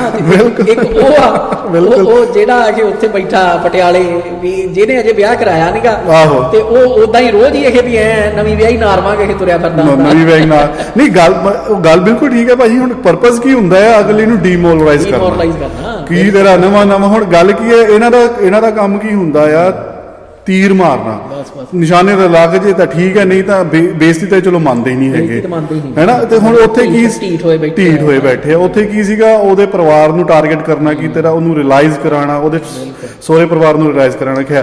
ਹੁਣ ਇਦਾਂ ਹੀ ਹਮਲੇ ਹੋਰ ਪਹਿਲਾਂ ਬੀਬੀਆਂ ਦੇ ਤੁਹਾਨੂੰ ਚੇਤਾ ਹੋਵੇ ਕਰਦੇ ਰਹਿੰਦੇ ਸੀਗੇ ਕਿ ਇੱਕ ਪਹਿਲਾਂ ਹੁਣ ਬੀਬੀ ਹੁੰਦੀ ਸੀਗੀ, ਉਹਦਾ ਨਾਂ ਨਹੀਂ ਮੈਨੂੰ ਚੇਤੇ ਆ ਰਿਹਾ, ਉਹਨੂੰ ਤੇਰਾ ਵਿਆਹ ਹੋਣਾ ਆ, ਤੂੰ ਆਪਣੇ ਉਧਰ ਨੂੰ ਧਿਆਨ ਦੇ, ਤੂੰ ਇੱਥੇ ਕਿੱਥੇ ਆ ਕੇ ਫਸਣ ਦਈ ਆ, ਮਤਲਬ ਇਦਾਂ ਦੀ ਸ਼ਬਦਾਵਲੀ ਵਰਤਣੀ, ਅਗਲੇ ਨੂੰ ਡੀਮੋਰਲਾਈਜ਼ ਕਰ ਦੇਣਾ। ਬਈ ਅਗਲੇ ਦੇ ਸਵਾਲਾਂ ਦੇ ਜਵਾਬ ਦਿਓ ਤੁਸੀਂ ਬਹਿ ਕੇ। ਹੁਣ ਜਦ ਇਹਨੂੰ ਇੱਕ ਜਿਹੜਾ ਹੈਗਾ ਨਾ ਆਪਣਾ ਤਰਕ ਦੀ ਜਿਹੜੇ ਪੈਮਾਨੇ ਆ ਜੀ, ਉਹਦੇ ਵਿੱਚ ਇੱਕ ਫਰੇਜ਼ ਹੁੰਦਾ ਐਡ ਹੋਮਿਨਮ, ਆਲਰਾਈਟ, ਤੇ ਏਡੀ ਐਡ, ਠੀਕ ਹੈ ਜੀ, ਤੇ ਹੋਮਿਨਮ HOMINEM ਜੀ। ਉਹ ਜ਼ਰੂਰ ਗੂਗਲ ਸਰਚ ਕਰਕੇ ਤੇ ਵੀ ਜਿਹੜੇ ਵੀਰ ਭੈਣ ਸੁਣਦੇ ਵੀ ਉਹਨੂੰ ਜ਼ਰੂਰ ਅੰਡਰਸਟੈਂਡ ਕਰਨ ਜੀ। ਜਿਹੜੀ ਐਡ ਹੋਮਿਨਮ ਫਾਲਸੀ ਹੁੰਦੀ ਆ ਵੀ ਉਹ ਇਹ ਹੁੰਦੀ ਆ ਵੀ ਕਿਸੇ ਨੇ ਕੋਈ ਸਵਾਲ ਕੀਤਾ ਜੀ, ਤੁਸੀਂ ਉਹਦੇ ਸਵਾਲ ਦਾ ਜਵਾਬ ਦੇਣ ਦੀ ਬਜਾਏ ਉਹਦੇ ਕਿਰਦਾਰ ਦੇ ਉੱਤੇ ਹਮਲਾ ਕਰ ਦਿੱਤਾ ਯਾਰ। ਯਾਨੀ ਕਿ ਮਤਲਬ ਵੀ ਇਹ ਸਾਰੇ ਜਿਹੜੇ ਇਹਨਾਂ ਦੇ ਬਿਹੇਵੀਅਰ ਆ ਨਾ, ਜੋ ਹੱਥ ਕੰਡੇ ਆ, ਜੋ ਇਹ ਵਰਤ ਰਹੇ ਆ, ਉਹ ਕੱਲੀ ਚੀਜ਼ ਜਿਹੜੀ ਆ ਉਹ ਆਲਰੇਡੀ ਡਾਕੂਮੈਂਟਡ ਆ, ਐਕੈਡੈਮਿਕਲੀ ਵੀ ਤੇ ਉਦਾਂ ਵੀ ਗਿਆਨ ਦਾ ਜਿਹੜਾ ਖੇਤਰ ਉਹਦੇ ਵਿੱਚ ਕਿੱਦਾਂ ਹਮਲੇ ਕੀਤੇ ਭਈ ਇਹ ਕਿਹੜੇ ਹਮਲੇ ਕਰ ਰਹੇ ਆ ਤੇ ਕੀ ਇਹਨਾਂ ਦਾ ਟੀਚਾ ਆ, ਔਰ ਉਹਦੇ ਵਿੱਚ ਬੇਈਮਾਨੀ ਤੇ ਜਿਹੜੀ ਕਹਿ ਲਓ ਭਈ ਡਿਸਓਨੈਸਟੀ ਜਿਹੜੀ ਆ ਭਈ ਉਹ ਕਿੱਥੇ ਇਨਵੋਲਵ। ਬਿਲਕੁਲ। ਸੋ ਉਹ ਸਾਰਾ ਕੁਝ ਜਿਹੜਾ ਆ ਵੀ ਐਡ ਹੋਮਿਨਮ ਅਟੈਕ ਨੇ ਇਹ ਜੀ। ਭਈ ਜਿਹਨੇ ਕਿਸੇ ਨੇ ਕੋਈ ਸਵਾਲ ਕਰ ਲਿਆ ਵੀ ਉਹਦੇ ਜਵਾਬ ਦੇ ਵਿੱਚ, ਕਿਉਂਕਿ ਪਤਾ ਆ ਵੀ ਜਵਾਬ ਇਹਦਾ ਦਿੱਤਾ ਤੇ ਅਸੀਂ ਫਸਦੇ ਵੀ ਝੂਠੇ ਸਾਬਤ ਹੁੰਨੇ, ਬੇਈਮਾਨ ਸਾਬਤ ਹੁੰਨੇ। ਸੋ ਇਸ ਕਰਕੇ ਉਹਦੇ ਕਿਰਦਾਰ ਦੇ ਉੱਤੇ ਅਟੈਕ, ਉਹਦੇ ਉੱਤੇ ਪਰਸਨਲ ਅਟੈਕ ਜਿਹੜੇ ਆ ਉਹ ਕਰਨ ਲੱਗ ਪਏ। ਕਿਉਂਕਿ ਭਾਜੀ ਜਿੱਦਾਂ ਨਾ ਸਮਾਜ ਦੇ ਵਿੱਚ ਖਾਸ ਕਰ ਬੀਬੀਆਂ ਵਾਸਤੇ ਮਤਲਬ ਉਹ ਕਿਸੇ ਘਰ ਬਸਣਾ ਬਹੁਤ ਇੰਪੋਰਟੈਂਟ ਮੰਨਿਆ ਜਾਂਦਾ ਹੈ, ਹੈ ਨਾ। ਹੁਣ ਉੱਥੇ ਮੇਨ ਇਦਾਂ ਦੇ ਦਿੱਤਾਰੇ ਕਹਿੰਦੀ ਇਦਾਂ ਦੀ ਕਿੱਥੇ ਬਸਦੀਆਂ ਹੁੰਦੀਆਂ, ਯਾਨੀ ਕਿ ਇਦਾਂ ਦੇ ਘਟੀਆ ਪੱਧਰ ਦੇ ਮਿਹਣੇ ਦੇ ਕੇ ਅਗਲੇ ਨੂੰ ਦਿਮਾਗੀ ਤੌਰ ਤੇ ਜਿਹੜੀ ਤੁਸੀਂ ਇਫੈਕਟ ਦੀ ਗੱਲ ਕਰ ਰਹੇ ਆ ਉਹ ਟਾਰਗੇਟ ਕੀਤਾ ਜਾ ਰਿਹਾ ਹੈਗਾ ਆ ਕਿ ਉਸ ਹਿਸਾਬ ਨਾਲ ਉਹ ਸੋਚਣ ਲੱਗ ਜਾਣ, ਉਹਦਾ ਪਰਿਵਾਰ ਸੋਚਣ ਲੱਗ ਜੇ, ਹੈ ਨਾ, ਤੇ ਉਹਨੂੰ ਸ਼ਾਂਤ ਕਰਾ ਦੇ, ਉਹਨੂੰ ਚੁੱਪ ਕਰਾ ਦੇ, ਉਹਨੂੰ ਪਿੱਛੇ ਖਿੱਚ ਲੈਣ ਕਿ ਨਹੀਂ ਚੁੱਪ ਕਰਕੇ ਬਹਿ ਜਾ, ਹੈ ਨਾ। ਉਹ ਸਾਰਾ ਕੁਝ ਟਾਰਗੇਟ ਕੀਤਾ ਜਾ ਰਿਹਾ ਆ। ਹੁਣ ਇਕੱਲੇ ਉਹਦੇ ਤੇ ਨਹੀਂ, ਬਾਕੀ ਕੋਈ ਵੀ ਹੈ, ਚਾਹੇ ਉਹ ਹਰਦੇਵ ਸਿੰਘ ਜੰਮੂ ਸੀਗੇ, ਚਾਹੇ ਸਟਾਰਟਿੰਗ ਸ਼ੁਰੂਆਤ ਦੇ ਵਿੱਚ ਸਾਡੇ ਨਾਲ ਇਹਨਾਂ ਨੇ ਕੀਤੀ ਬਕਵਾਸ ਕੀਤੀ, ਉਹਦੇ ਵਿੱਚ ਕਰਦੇ ਇਹੀ ਹੈ, ਸਵਾਲਾਂ ਦੇ ਜਵਾਬ ਨਹੀਂ ਦਿੰਦੇ, ਅਗਲੇ ਨੂੰ ਮੈਂਟਲੀ ਟੌਰਚਰ ਕਰਨਾ ਚਾਹੁੰਦੇ ਆ, ਉਹਦੇ ਬਾਰੇ ਬਕਵਾਸ ਕਰਕੇ, ਉਹਦੇ ਪਰਿਵਾਰਾਂ ਬਾਰੇ ਬਕਵਾਸ ਕਰਕੇ। ਇਹ ਇਹਨਾਂ ਦਾ ਪੈਂਤੜਾ ਆ, ਹਥਿਆਰ ਆ। ਬਿਲਕੁਲ। ਪਰ ਉਹਦੇ ਵਿੱਚ ਨਾ ਭਈ ਆਪਾਂ ਸਰੋਤਿਆਂ ਨੂੰ ਦੱਸ ਦਈਏ ਵੀ ਭਾਈ ਵੀ ਬਹੁਤ ਵਧੀਆ ਇੱਕ ਕਹਿ ਲਓ ਵੀ ਉਦਾਹਰਣ ਆ ਸਾਡੇ ਇਤਿਹਾਸ ਦੇ ਵਿੱਚ ਜੀ ਇਹੋ ਜਿਹਿਆਂ ਨਾਲ ਨਜਿੱਠਣੇ ਲਈ ਤੇ ਜਿਹੜੇ ਇਹੋ ਜਿਹੇ ਹਮਲੇ ਨੇ ਘਟੀਆ ਪੱਧਰ ਦੇ ਜੀ ਉਹਨਾਂ ਲਈ ਆਪਣੇ ਆਪ ਨੂੰ ਤਿਆਰ ਕਰਨੇ ਨੇ। ਬਿਲਕੁਲ ਉਹ ਹੈਗੀ ਆ ਵੀ ਆਪਾਂ ਸਾਰੇ ਜਾਣਦੇ ਆ ਵੀ ਜਦੋਂ ਆਪਾਂ ਨੂੰ ਕਹਾਣੀ ਸੁਣਾਈ ਜਾਂਦੀ ਆ ਵੀ ਇਦਾਂ ਵੀ ਜਿਹੜੇ ਦੂਸਰੇ ਹਮਲਾਵਰ ਹੁੰਦੇ ਸੀਗੇ ਜੀ ਵੀ ਇਧਰੋਂ ਕਾਬਲ ਵੱਲੋਂ ਤੇ ਦਰਰਾ ਖੈਬਰ ਵੱਲੋਂ ਜੀ ਭਈ ਉਹ ਆ ਕੇ ਤੇ ਹਮਲੇ ਕਰਕੇ ਨਾ ਸਿਰਫ ਸੋਨਾ ਤੇ ਹੋਰ ਸਮਾਨ ਲੁੱਟ ਕੇ ਲੈ ਜਾਂਦੇ ਸੀ ਬਲਕਿ ਜਿਹੜੀਆਂ ਬੀਬੀਆਂ ਹੁੰਦੀਆਂ ਹੈਗੀਆਂ ਵੀ ਉਹਨਾਂ ਨੂੰ ਵੀ ਚੱਕ ਕੇ ਲੈ ਜਾਂਦੇ। ਬਿਲਕੁਲ ਠੀਕ ਆ ਜੀ। ਤੇ ਜਿਹੜਾ ਖਾਲਸਾ ਸੀਗਾ ਵੀ ਉਹਨਾਂ ਦੇ ਜਿਹੜੇ ਜਥੇ ਹੁੰਦੇ ਸੀ ਖਾਲਸੇ ਦੇ ਉਹ ਫਿਰ ਦੁਬਾਰਾ ਹਮਲਾ ਕਰਕੇ ਹਮਲਾਵਰਾਂ ਦੇ ਜਿਹੜੇ ਟੁਕੜੀਆਂ ਹੁੰਦੀਆਂ ਹੈਗੀਆਂ ਬਿਲਕੁਲ ਉਹਨਾਂ ਤੋਂ ਨਾ ਸਿਰਫ ਧਨ ਮਾਲ ਜਿਹੜਾ ਆ ਵੀ ਉਹ ਜਿੰਨਾ ਕੁ ਖੋ ਸਕਦੇ ਸੀ ਖੋ ਲੈਂਦੇ ਸੀ ਜੀ ਤੇ ਜਿਹੜੀਆਂ ਬੀਬੀਆਂ ਨੂੰ ਬਚਾ ਸਕਦੇ ਸੀ ਉਹਨਾਂ ਨੂੰ ਬਚਾ ਲੈਂਦੇ ਸੀ ਬਿਲਕੁਲ ਤੇ ਫਿਰ ਬਚਾ ਕੇ ਤੇ ਉਹਨਾਂ ਦੇ ਘਰਾਂ ਛੱਡਣ ਜਾਂਦੇ ਸੀ। ਜੀ ਤੇ ਉਹ ਘਰ ਦੇ ਜਿਹੜੇ ਸੀਗੇ ਉਹ ਨਾ ਕਰ ਦਿੰਦੇ ਸੀ ਜਦੋਂ ਭਈ ਨਾ ਜੀ ਨਾ ਵੀ ਇਹ ਹੁਣ ਸਾਡੇ ਘਰ ਦੇ ਵਿੱਚ ਰਹਿਣ ਦੇ ਕਾਬਿਲ ਨਹੀਂ ਜੀ ਤੇ ਉਹ ਜਿਹੜੇ ਸਿੰਘ ਆ ਉਹ ਆਪਣੇ ਘਰਾਂ ਦੇ ਵਿੱਚ ਵਸਾਉਂਦੇ ਸੀਗੇ। ਸੋ ਇਹਦਾ ਮਤਲਬ ਆ ਭਈ ਜਿਨ੍ਹਾਂ ਨੂੰ ਸਮਾਜ ਜਿਹੜਾ ਆ ਜਿਹੜੇ ਸਮਾਜ ਦੀਆਂ ਉਹ ਔਰਤਾਂ ਸੀਗੀਆਂ ਜੀ ਜਿਹੜਿਆਂ ਨੂੰ ਉਹ ਸਮਾਜ ਦਰਕਾਰ ਰਿਹਾ ਸੀਗਾ ਖਾਲਸਾ ਜਿਹੜਾ ਆ ਉਹਨਾਂ ਦੇ ਦਰਕਾਰਨ ਦੀ ਜਾਂ ਜਿਹੜਾ ਕਾਰਨ ਆ ਦਰਕਾਰਨ ਦਾ ਪਰਵਾਹ ਨਹੀਂ ਉਹਦੀ ਪਰਵਾਹ ਨਹੀਂ ਕਰਦਾ। ਬਿਲਕੁਲ ਖਾਲਸਾ ਕਹਿੰਦਾ ਸੀਗਾ ਵੀ ਇਹ ਵਾਹਿਗੁਰੂ ਦੇ ਬਣਾਏ ਜੀ ਨੇ ਬਿਲਕੁਲ ਇਹਨਾਂ ਦੇ ਨਾਲ ਜੇ ਧੱਕਾ ਹੋਇਆ ਆ ਜੀ ਇਹਨਾਂ ਦਾ ਕੋਈ ਕਸੂਰ ਨਹੀਂ ਲੈਣਾ ਦਾ ਕੋਈ ਕਸੂਰ ਸਹੀ ਤੇ ਨਾ ਸਾਡੀ ਇੱਜ਼ਤ ਜਾਂ ਹੋਰ ਕੋਈ ਇਸ ਚੀਜ਼ ਦੀ ਮੁਤਾਜ ਆ ਜੀ ਭਈ ਕਿਸੇ ਬੀਬੀ ਦੇ ਨਾਲ ਕੋਈ ਬੰਦਾ ਕਿਹੋ ਜਿਹੀ ਬਕਵਾਸ ਕਰਦਾ ਪਿਆ ਆ ਜਾਂ ਕਿਹੋ ਜਿਹੀ ਕਹਿ ਲਓ ਵੀ ਸ਼ਬਦਾਵਲੀ ਵਰਤ ਰਿਹਾ ਬਿਲਕੁਲ ਉਹ ਜਿਹੜੀ ਸ਼ਬਦਾਵਲੀ ਤੇ ਉਹ ਬੀਬੀ ਤੇ ਨਹੀਂ ਰਿਫਲੈਕਟ ਕਰਦੀ ਬਿਲਕੁਲ ਉਹ ਵਰਤਣੇ ਵਾਲੇ ਦੇ ਉੱਤੇ ਰਿਫਲੈਕਟ ਕਰਦੀ ਬਿਲਕੁਲ ਉਹ ਬੀਬੀ ਦਾ ਕਿਰਦਾਰ ਨਹੀਂ ਉਹਦਾ ਕਿਰਦਾਰ ਹੈ। ਉਹ ਇਸ ਬੰਦੇ ਦਾ ਕਿਰਦਾਰ ਮਿੱਥਦੀ ਆ ਬਿਲਕੁਲ ਜਿਹੜਾ ਬਕਵਾਸ ਕਰਦਾ ਬਿਲਕੁਲ ਸਹੀ ਗੱਲ ਹੈ। ਇਸ ਕਰਕੇ ਵੀ ਇਹ ਬੰਦਾ ਆ ਵੀ ਜਿਹੜਾ ਇਹੋ ਜਿਹੀ ਸ਼ਬਦਾਵਲੀ ਵਰਤ ਰਿਹਾ ਵੀ ਜਿਹੜਾ ਸਮਾਜ ਦੇ ਵਿੱਚ ਰਹਿਣ ਦੇ ਕਾਬਿਲ ਰਹਿਣ ਨਹੀਂ ਭਾਜੀ ਇਹ ਨਾ ਲੱਗੇ ਅਸੀਂ ਜੀ ਆਪਣੇ ਅੰਦਰੋਂ ਡਰ ਖਤਮ ਕਰਤਾ ਅਸੀਂ ਇਹ ਕਰਤਾ ਅਸੀਂ ਉਹ ਕਰਤਾ ਅਸੀਂ ਤਾਂ ਕਹਿੰਦੇ ਆ ਇਹਨਾਂ ਨੇ ਆਪਣੇ ਅੰਦਰੋਂ ਡਰ ਨਹੀਂ ਆਪਣੇ ਅੰਦਰੋਂ ਸ਼ਰਮ ਖਤਮ ਕਰਤੀ ਹੈ ਉਹ ਬੇਸ਼ਰਮੀ ਅਪਣਾ ਲਈ ਆ ਬੇਸ਼ਰਮੀ ਅਪਣਾ ਲਈ ਹੈ ਸ਼ਰਮ ਖਤਮ ਕਰ ਲਈ ਹੈਗੀ ਹੈ ਨਾ ਇਹਨਾਂ ਨੂੰ ਕਿਸੇ ਦੀ ਕਹੀ ਗੱਲ ਦਾ ਕੋਈ ਫਰਕ ਪੈਂਦਾ ਹੈ ਤੇ ਨਾ ਇਹ ਕੋਈ ਗੱਲ ਨੂੰ ਵਿਚਾਰਨਾ ਚਾਹੁੰਦੇ ਹੈਗੇ ਫਰਕ ਤੇ ਪੈਂਦਾ ਆ ਸਿਰਫ ਡਰਾਮਾ ਕਰਦੇ ਹਾਂ ਡਰਾਮਾ ਪ੍ਰਟੈਂਡ ਕਰਦੇ ਆ ਉਹਨੂੰ ਹੀ ਹੈ ਨਾ ਜੀ ਉਹ ਪੂਰੀ ਬੇਸ਼ਰਮੀ ਦੇ ਨਾਲ ਉੱਥੇ ਬਹਿ ਕੇ ਪੂਰਾ ਤਰੀਕੇ ਨਾਲ ਡਰਾਮਾ ਕੀਤਾ ਜਾਂਦਾ ਹੈ ਕਿਉਂਕਿ ਗੱਲਾਂ ਦੇ ਜਵਾਬ ਨਹੀਂ ਹੈਗੇ ਜਿਹੜੀਆਂ ਗੱਲਾਂ ਹੁਣ ਤਾਂ ਚਲੋ ਵੈਸੇ ਤਾਂ ਇਹ ਹੁਣ ਪਤਾ ਨਹੀਂ ਹੁਣ ਉਹ ਰਣਜੀਤ ਸਿੰਘ ਹੁਣਾਂ ਨੂੰ ਪੁੱਛਣਾ ਪੈਣਾ ਹੈ ਕਿ ਉਹਨਾਂ ਨੇ ਜਿਹੜਾ ਡਿਫਰੈਂਸ਼ੀਏਟ ਕੀਤਾ ਅਪਗ੍ਰੇਡ ਤੇ ਹੋ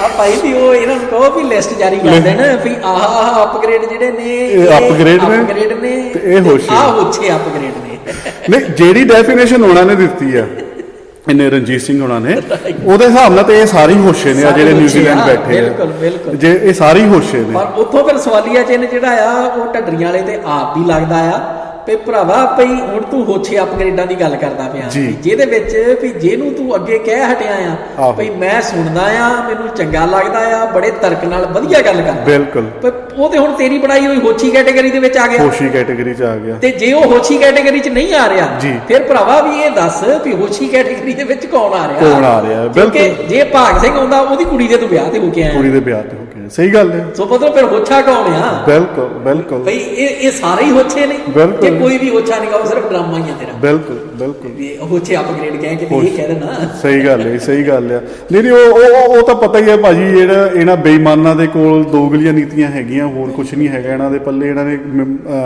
ਮੁੱਕਰਨ ਵੇਲੇ ਤਾਂ ਮਿੰਟ ਨਹੀਂ ਲਾਣਾ ਹੈਗਾ ਤੇ ਇਸ ਤਰੀਕੇ ਨਾਲ ਇਹ ਗੁਰਬਾਣੀ ਦੀ ਦੁਰਵਰਤੋਂ ਕਰ ਰਹੇ ਜਿੱਥੋਂ ਸਾਡੀ ਗੱਲਬਾਤ ਸ਼ੁਰੂ ਹੋਈ ਸੀਗੀ ਉਹ ਆਪ ਕਹਿੰਦੇ ਕਿ ਗੁਰਬਾਣੀ ਤੁਕਾਂ ਬੈਨ ਹੋਣੀਆਂ ਚਾਹੀਦੀਆਂ ਆ ਜਦੋਂ ਆਪ ਨੂੰ ਲੋੜ ਪੈਂਦੀ ਹੈ ਫਿਰ ਉਸ ਹਿਸਾਬ ਨਾਲ ਗੁਰਬਾਣੀ ਨੂੰ ਦੀ ਦੁਰਵਰਤੋਂ ਕੀਤੀ ਜਾਂਦੀ ਹੈਗੀ ਇਤਿਹਾਸ ਦੀ ਦੁਰਵਰਤੋਂ ਕੀਤੀ ਜਾਂਦੀ ਹੈ ਇਹਨਾਂ ਦਾ ਲੱਗਦਾ ਪ੍ਰਮਾਣਾ ਪੂਰਾ ਉਹ ਸਟੇਟਮੈਂਟ ਵੀ ਜਿਹੜੀ ਇਹਨਾਂ ਨੇ ਗੋਰਿਆਂ ਨੇ ਈਸਾਈਆਂ ਨੇ ਘੜੀ ਹੋਈ ਆ ਜੀ ਉਹ ਕਹਿੰਦੇ ਭਈ ਡੈਵਲ ਜਿਹੜਾ ਹੈ ਨਾ ਉਹਨਾਂ ਦਾ ਜੀ ਇਹ ਸ਼ੈਤਾਨ ਹਾਂਜੀ ਭਈ ਉਹ ਬਾਈਬਲ ਨੂੰ ਕੋਟ ਕਰਨੇ ਦਾ ਸਭ ਤੋਂ ਵੱਡਾ ਮਾਰ ਹੈ ਸਹੀ ਗੱਲ ਬਾਹਮਣ ਨੂੰ ਦੇਖ ਲਓ ਭਾਜੀ ਬਾਹਮਣ ਵੀ ਇਹੀ ਹੈ ਉਹ ਜਦੋਂ ਵੀ ਉਹਨੇ ਕੁਛ ਆਪਣਾ ਜਿੱਦਾਂ ਜੇ ਉਹਨੇ ਮੰਨ ਲਓ ਸ਼ਰਾਬ ਪੀਣੀ ਹੈ ਤੇ ਉਹਨੇ ਆਪਣਾ ਜਿਹੜਾ ਵੀ ਉਹਦਾ ਗ੍ਰੰਥ ਹੈ ਉਹਦੇ ਵਿੱਚੋਂ ਕੋਟ ਕਰਕੇ ਕੁਛ ਨਾ ਕੁਛ ਕਹਿ ਦੇਣਾ ਹੈਗਾ ਆ ਤੇ ਉਹਦੀ ਸ਼ੈਤਾਨੀ ਆ ਉਹਦੀ ਮਹਾਰਤ ਹੈ ਇੱਕ ਤਰ੍ਹਾਂ ਨਾਲ ਇਹ ਜਿਹੜੇ ਬਾਣੀ ਨੂੰ ਤੋੜਨੇ ਮਰੋੜਨੇ ਦੀ ਕੋਸ਼ਿਸ਼ ਕਰਦੇ ਆ ਉਹਨਾਂ ਦਾ ਸਾਫੇ ਬੇਈਮਾਨੀ ਪਤਾ ਲੱਗ ਜਾਂਦਾ ਉਹਦੇ ਕਿਉਂਕਿ ਬਾਣੀ ਉਹਦਾ ਬੇਈਮਾਨ ਹੈਗੀ ਕਿਉਂਕਿ ਬਾਣੀ ਜਿਹੜੀ ਆ ਉਹ ਤੋੜੀ ਮਰੋੜੀ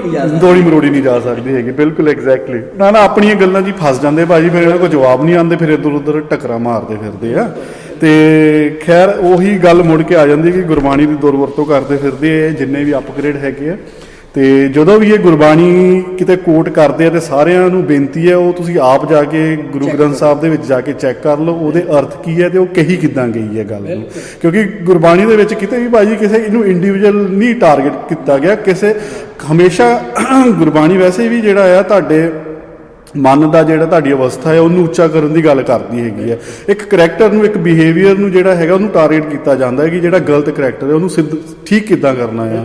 ਉਹਦੇ ਵਿੱਚ ਤੁਹਾਨੂੰ ਸੈਂਕੜੇ ਸ਼ਬਦ ਉੱਦਾਂ ਦੇ ਮਿਲ ਜਾਂਦੇ ਹੈਗੇ ਆ। ਤੇ ਗੁਰਬਾਣੀ ਕਦੇ ਵੀ ਕਿਸੇ ਨੂੰ ਇਦਾਂ ਇੰਡੀਵਿਜੂਅਲ ਟਾਰਗੇਟ ਕਰਕੇ ਕਿਸੇ ਨੂੰ ਵੀ ਨੀਵਾਂ ਨਹੀਂ ਦਿਖਾਉਂਦੀ, ਕਿਸੇ ਨੂੰ ਵੀ ਇਦਾਂ ਉਹਨੂੰ ਡੀਮੋਰਲਾਈਜ਼ ਨਹੀਂ ਕਰਦੀ ਹੈਗੀ। ਮਤਲਬ ਇਹ ਆ ਕੋਈ ਕਿਸੇ ਸਿੱਖ ਇਤਿਹਾਸ ਬਾਰੇ ਕੁਝ ਕਹਿੰਦਾ ਆ ਜਾਂ ਸਿੱਖ ਫਲਸਫੇ ਬਾਰੇ ਗੁਰਬਾਣੀ ਬਾਰੇ ਕੁਝ ਕਹਿੰਦਾ ਹੈ ਜੀ, ਉਹਨੂੰ ਜਿੰਨੀ ਦੇਰ ਤੱਕ ਤੁਸੀਂ ਆਪ ਨਹੀਂ ਚੈੱਕ ਕਰ ਰਹੇ ਬਿਲਕੁਲ ਉਹਦੇ ਉੱਤੇ ਸਿੱਧਾ ਹੀ ਉਦਾਂ ਹੀ ਯਕੀਨ ਨਾ ਕਰੋ ਬਿਲਕੁਲ। ਕਿਉਂਕਿ ਅੱਜ ਹਾਲਾਤ ਸਾਡੀ ਕੌਮ ਦੀ ਇਹ ਹੋਈ ਪਈ ਆ ਭਈ ਜਿਹੜਾ ਕਿਤੇ ਉਹ ਕੁਝ ਸੁਣਦਾ ਆ ਉਹ ਇਦਾਂ ਗਾਹ ਪੇਸ਼ ਕਰਦਾ ਵੀ ਜਿੱਦਾਂ ਉਹ ਪੂਰੀ ਉਸ ਚੀਜ਼ ਦਾ ਐਕਸਪਰਟ ਹੈ। ਸੋ ਉਹ ਵੀ ਇੱਕ ਆਪਣੇ ਆਪ ਦੇ ਵਿੱਚ ਬਹੁਤ ਹੀ ਵੱਡੀ ਪ੍ਰੋਬਲਮ ਹੈ, ਨੈਗੇਟਿਵ ਜਿਹੜਾ ਆ ਵੀ ਉਹ ਆਸਪੈਕਟ ਸਾਡੀ ਕੌਮ ਦੇ ਵਿੱਚ ਆ ਗਿਆ ਹੈ ਜੀ ਬਿਲਕੁਲ। ਵੀ ਜਿੱਤੋਂ ਵੀ ਸਾਨੂੰ ਨਿਜਾਤ ਪਾਣੇ ਦੀ ਲੋੜ ਆ ਵੀ ਜਿੰਨੀ ਦੇਰ ਤੱਕ ਤੁਸੀਂ ਆਪ ਨਹੀਂ ਉਹਦਾ ਅਧਿਐਨ ਕੀਤਾ, ਆਪ ਨਹੀਂ ਪੜ੍ਹਿਆ ਜੀ, ਉਹਦੇ ਬਾਰੇ ਕੋਈ ਸਟੇਟਮੈਂਟ ਦੇਣੀ ਜਿਹੜੀ ਆ ਉਹਨੂੰ ਵੀ ਭਾਈ ਬੇਈਮਾਨੀ ਕਹਾਂਗੇ ਬਿਲਕੁਲ। ਕਿਉਂਕਿ ਸੁਣੀਆਂ ਸੁਣਾਈਆਂ ਗੱਲਾਂ ਜਿਹੜੀਆਂ ਆ ਵੀ ਇੱਕ ਬਾਣੀ ਦੀ ਤੁਕ ਇੱਥੇ ਸੁਣ ਲਈ, ਇੱਕ ਬਾਣੀ ਦੀ ਤੁਕ ਉੱਥੇ ਸੁਣ ਲਈ, ਇੱਕ ਕੋਈ ਕਥਾਕਾਰ ਨੇ ਕੋਈ ਕਹਾਣੀ ਸੁਣਾਤੀ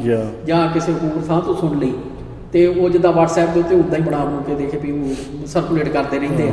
ਉਹ ਸਾਰੀਆਂ ਚੀਜ਼ਾਂ ਜਿਹੜੀਆਂ ਆ ਉਹ ਆਪਣੇ ਆਪ ਦੇ ਵਿੱਚ ਕੋਈ ਅਹਿਮੀਅਤ ਨਹੀਂ ਰੱਖਦੀਆਂ ਜਿੰਨੀ ਦੇਰ ਤੱਕ ਜਿਹੜਾ ਸਰੋਤ ਆ ਬਿਲਕੁਲ ਜੀ ਉੱਥੋਂ ਤੁਸੀਂ ਆਪ ਨਹੀਂ ਉਹ ਚੀਜ਼ ਪੜ੍ਹਦੇ। ਸਹੀ ਗੱਲ ਹੈ। ਤੇ ਆਪ ਉਹਦੀ ਜਿਹੜੀ ਅਥੈਂਟਿਸਿਟੀ ਆ ਉਹ ਚੈੱਕ ਨਹੀਂ ਕਰਦੇ। ਇਹ ਸਾਰੇ ਭਾਈ ਝੋਲਾ ਛਾਪ ਡਾਕਟਰ ਨੇ ਅੱਧੀ ਗੋਲੀ ਵਾਲੇ ਡਾਕਟਰ ਆ ਤੇ ਜੇ ਬੁਖਾਰ ਆ ਤੇ ਅੱਧੀ ਗੋਲੀ ਖਾ ਲਾ ਤੇ ਜੇ ਬੁਖਾਰ ਦੇ ਨਾਲ ਨਜ਼ਲਾ ਜ਼ੁਕਾਮ ਗਲਾ ਵੀ ਖਰਾਬ ਆ ਤੇ ਪੂਰੀ ਖਾ ਲਈ। ਤੇ ਖੈਰ ਅਸੀਂ ਆਪਣੇ ਵਿਸ਼ੇ ਨੂੰ ਅੱਗੇ ਵਧਾਈਏ ਤੇ ਫਿਰ ਪ੍ਰੋਫੈਸਰ ਸਾਹਿਬ ਸਿੰਘ ਅੱਗੇ ਲਿਖਦੇ ਹਨ ਕਿ ਪਰ ਬਾਬਾ ਲਹਿਣਾ ਜੀ ਨੂੰ ਸੈਂਚੀਆਂ ਦਿੱਤੇ ਜਾਣ ਦੇ ਰਾਹ ਵਿੱਚ ਕਿਹੜੀ ਰੁਕਾਵਟ ਸੀ? ਭਲਾ ਜੇ ਉਹ ਸੈਂਚੀਆਂ ਬਾਬਾ ਸ਼੍ਰੀ ਚੰਦ ਜੀ ਨੂੰ ਹੀ ਮਿਲੀਆਂ ਤਾਂ ਉਹਨਾਂ ਆਪਣੇ ਮਰਨ ਤੇ ਆਪਣੇ ਸੇਵਕਾਂ ਨੂੰ ਇਹ ਹਦਾਇਤ ਕਿਉਂ ਕਰਨੀ ਸੀ ਕਿ ਇਤਨਾ ਦੁਰਲਭ ਖਜ਼ਾਨਾ ਦਰਿਆ ਬੁਰਦ ਕੀਤਾ ਜਾਏ? ਬਾਬਾ ਸ਼੍ਰੀ ਚੰਦ ਜੀ ਆਪ ਤਾਂ ਬਿਰਧ ਉਮਰੇ ਔਖੇ ਹੋ ਕੇ ਬਾਰਠ ਜ਼ਿਲ੍ਹਾ ਗੁਰਦਾਸਪੁਰ ਤੋਂ ਤੁਰ ਕੇ ਗੁਰੂ ਰਾਮਦਾਸ ਜੀ ਦੇ ਦਰਸ਼ਨ ਕਰਨ ਲਈ ਅੰਮ੍ਰਿਤਸਰ ਆਉਣ, ਫਿਰ ਗੁਰੂ ਅਰਜਨ ਸਾਹਿਬ ਤੇ ਗੁਰੂ ਹਰਗੋਬਿੰਦ ਸਾਹਿਬ ਬਾਬਾ ਜੀ ਦੇ ਦਰਸ਼ਨ ਨੂੰ ਬਾਟ ਉਚੇਚ ਜਾਣ।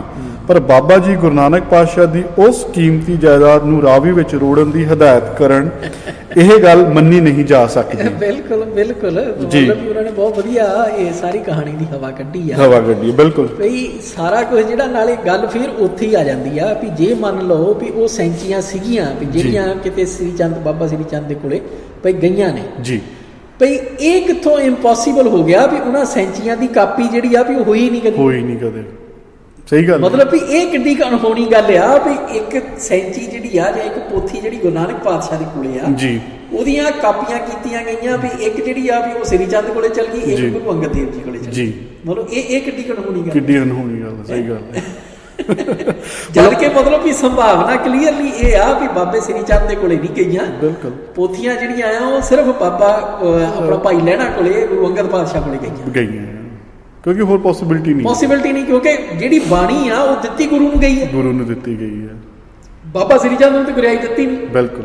ਹਾਂ ਜਿਹੜੀਆਂ ਪੋਥੀਆਂ ਦੀਆਂ ਕਾਪੀਆਂ ਆ ਜਾਂ ਬਾਣੀ ਦੇ ਸ਼ਬਦਾਂ ਦੀਆਂ ਕਾਪੀਆਂ ਹੈਗੀਆਂ ਉਹ ਪੋਸੀਬਿਲਿਟੀ ਉਹ ਜਿਹੜੀਆਂ ਆ ਵੀ ਉਹ ਅੱਡ ਕਹਿ ਲਓ ਵੀ ਹਿੱਸਿਆਂ ਦੇ ਵਿੱਚ ਜਾਂ ਉਦਾਂ ਵੀ ਜਿੱਦਾਂ ਵੀ ਇੱਕ ਸੰਗਤ ਆਉਂਦੀ ਆ ਜੀ ਆ ਕੇ ਤੇ ਉਹਨੂੰ ਫਿਰ ਉਹ ਜਿਹੜਾ ਹੈਗਾ ਵੀ ਜਿੱਦਾਂ ਜਦੋਂ ਕਰਤਾਰਪੁਰ ਆਉਂਦੀ ਸੀ ਸੰਗਤ ਤੇ ਉਦੋਂ ਉਹ ਬਾਣੀ ਜਿਹੜੀ ਆ ਵੀ ਉਹ ਕਾਪੀ ਕਰਕੇ ਤੇ ਜਾਂਦੀ ਬਿਲਕੁਲ ਲੈ ਕੇ ਜਾਂਦੀ ਬਿਲਕੁਲ। ਉਹ ਚੀਜ਼ਾਂ ਸੰਭਵ ਆ ਕਿਉਂਕਿ ਅੱਜ ਵੀ ਜਿੱਦਾਂ ਹੁਣ ਸਾਡੇ ਕੋਲ ਪਾਠ ਦੇ ਗੁਟਕੇ ਬਣੇ ਹੋਏ ਆ ਉਸ ਐਸਪੈਕਟ ਨਾਲ ਸਾਰੀ ਚੀਜ਼ਾਂ ਉਹ ਪੋਸੀਬਿਲਿਟੀ ਹੈਗੀ ਹੈ ਕਿ ਉੱਦਾਂ ਕਾਪੀਆਂ ਹੋਈਆਂ ਹੋਣ ਤੇ ਕੁਝ ਹੋ ਗਿਆ ਸ਼ਬਦ ਉਹਨਾਂ ਕੋਲ ਪਹੁੰਚ ਗਏ ਹੁਣ।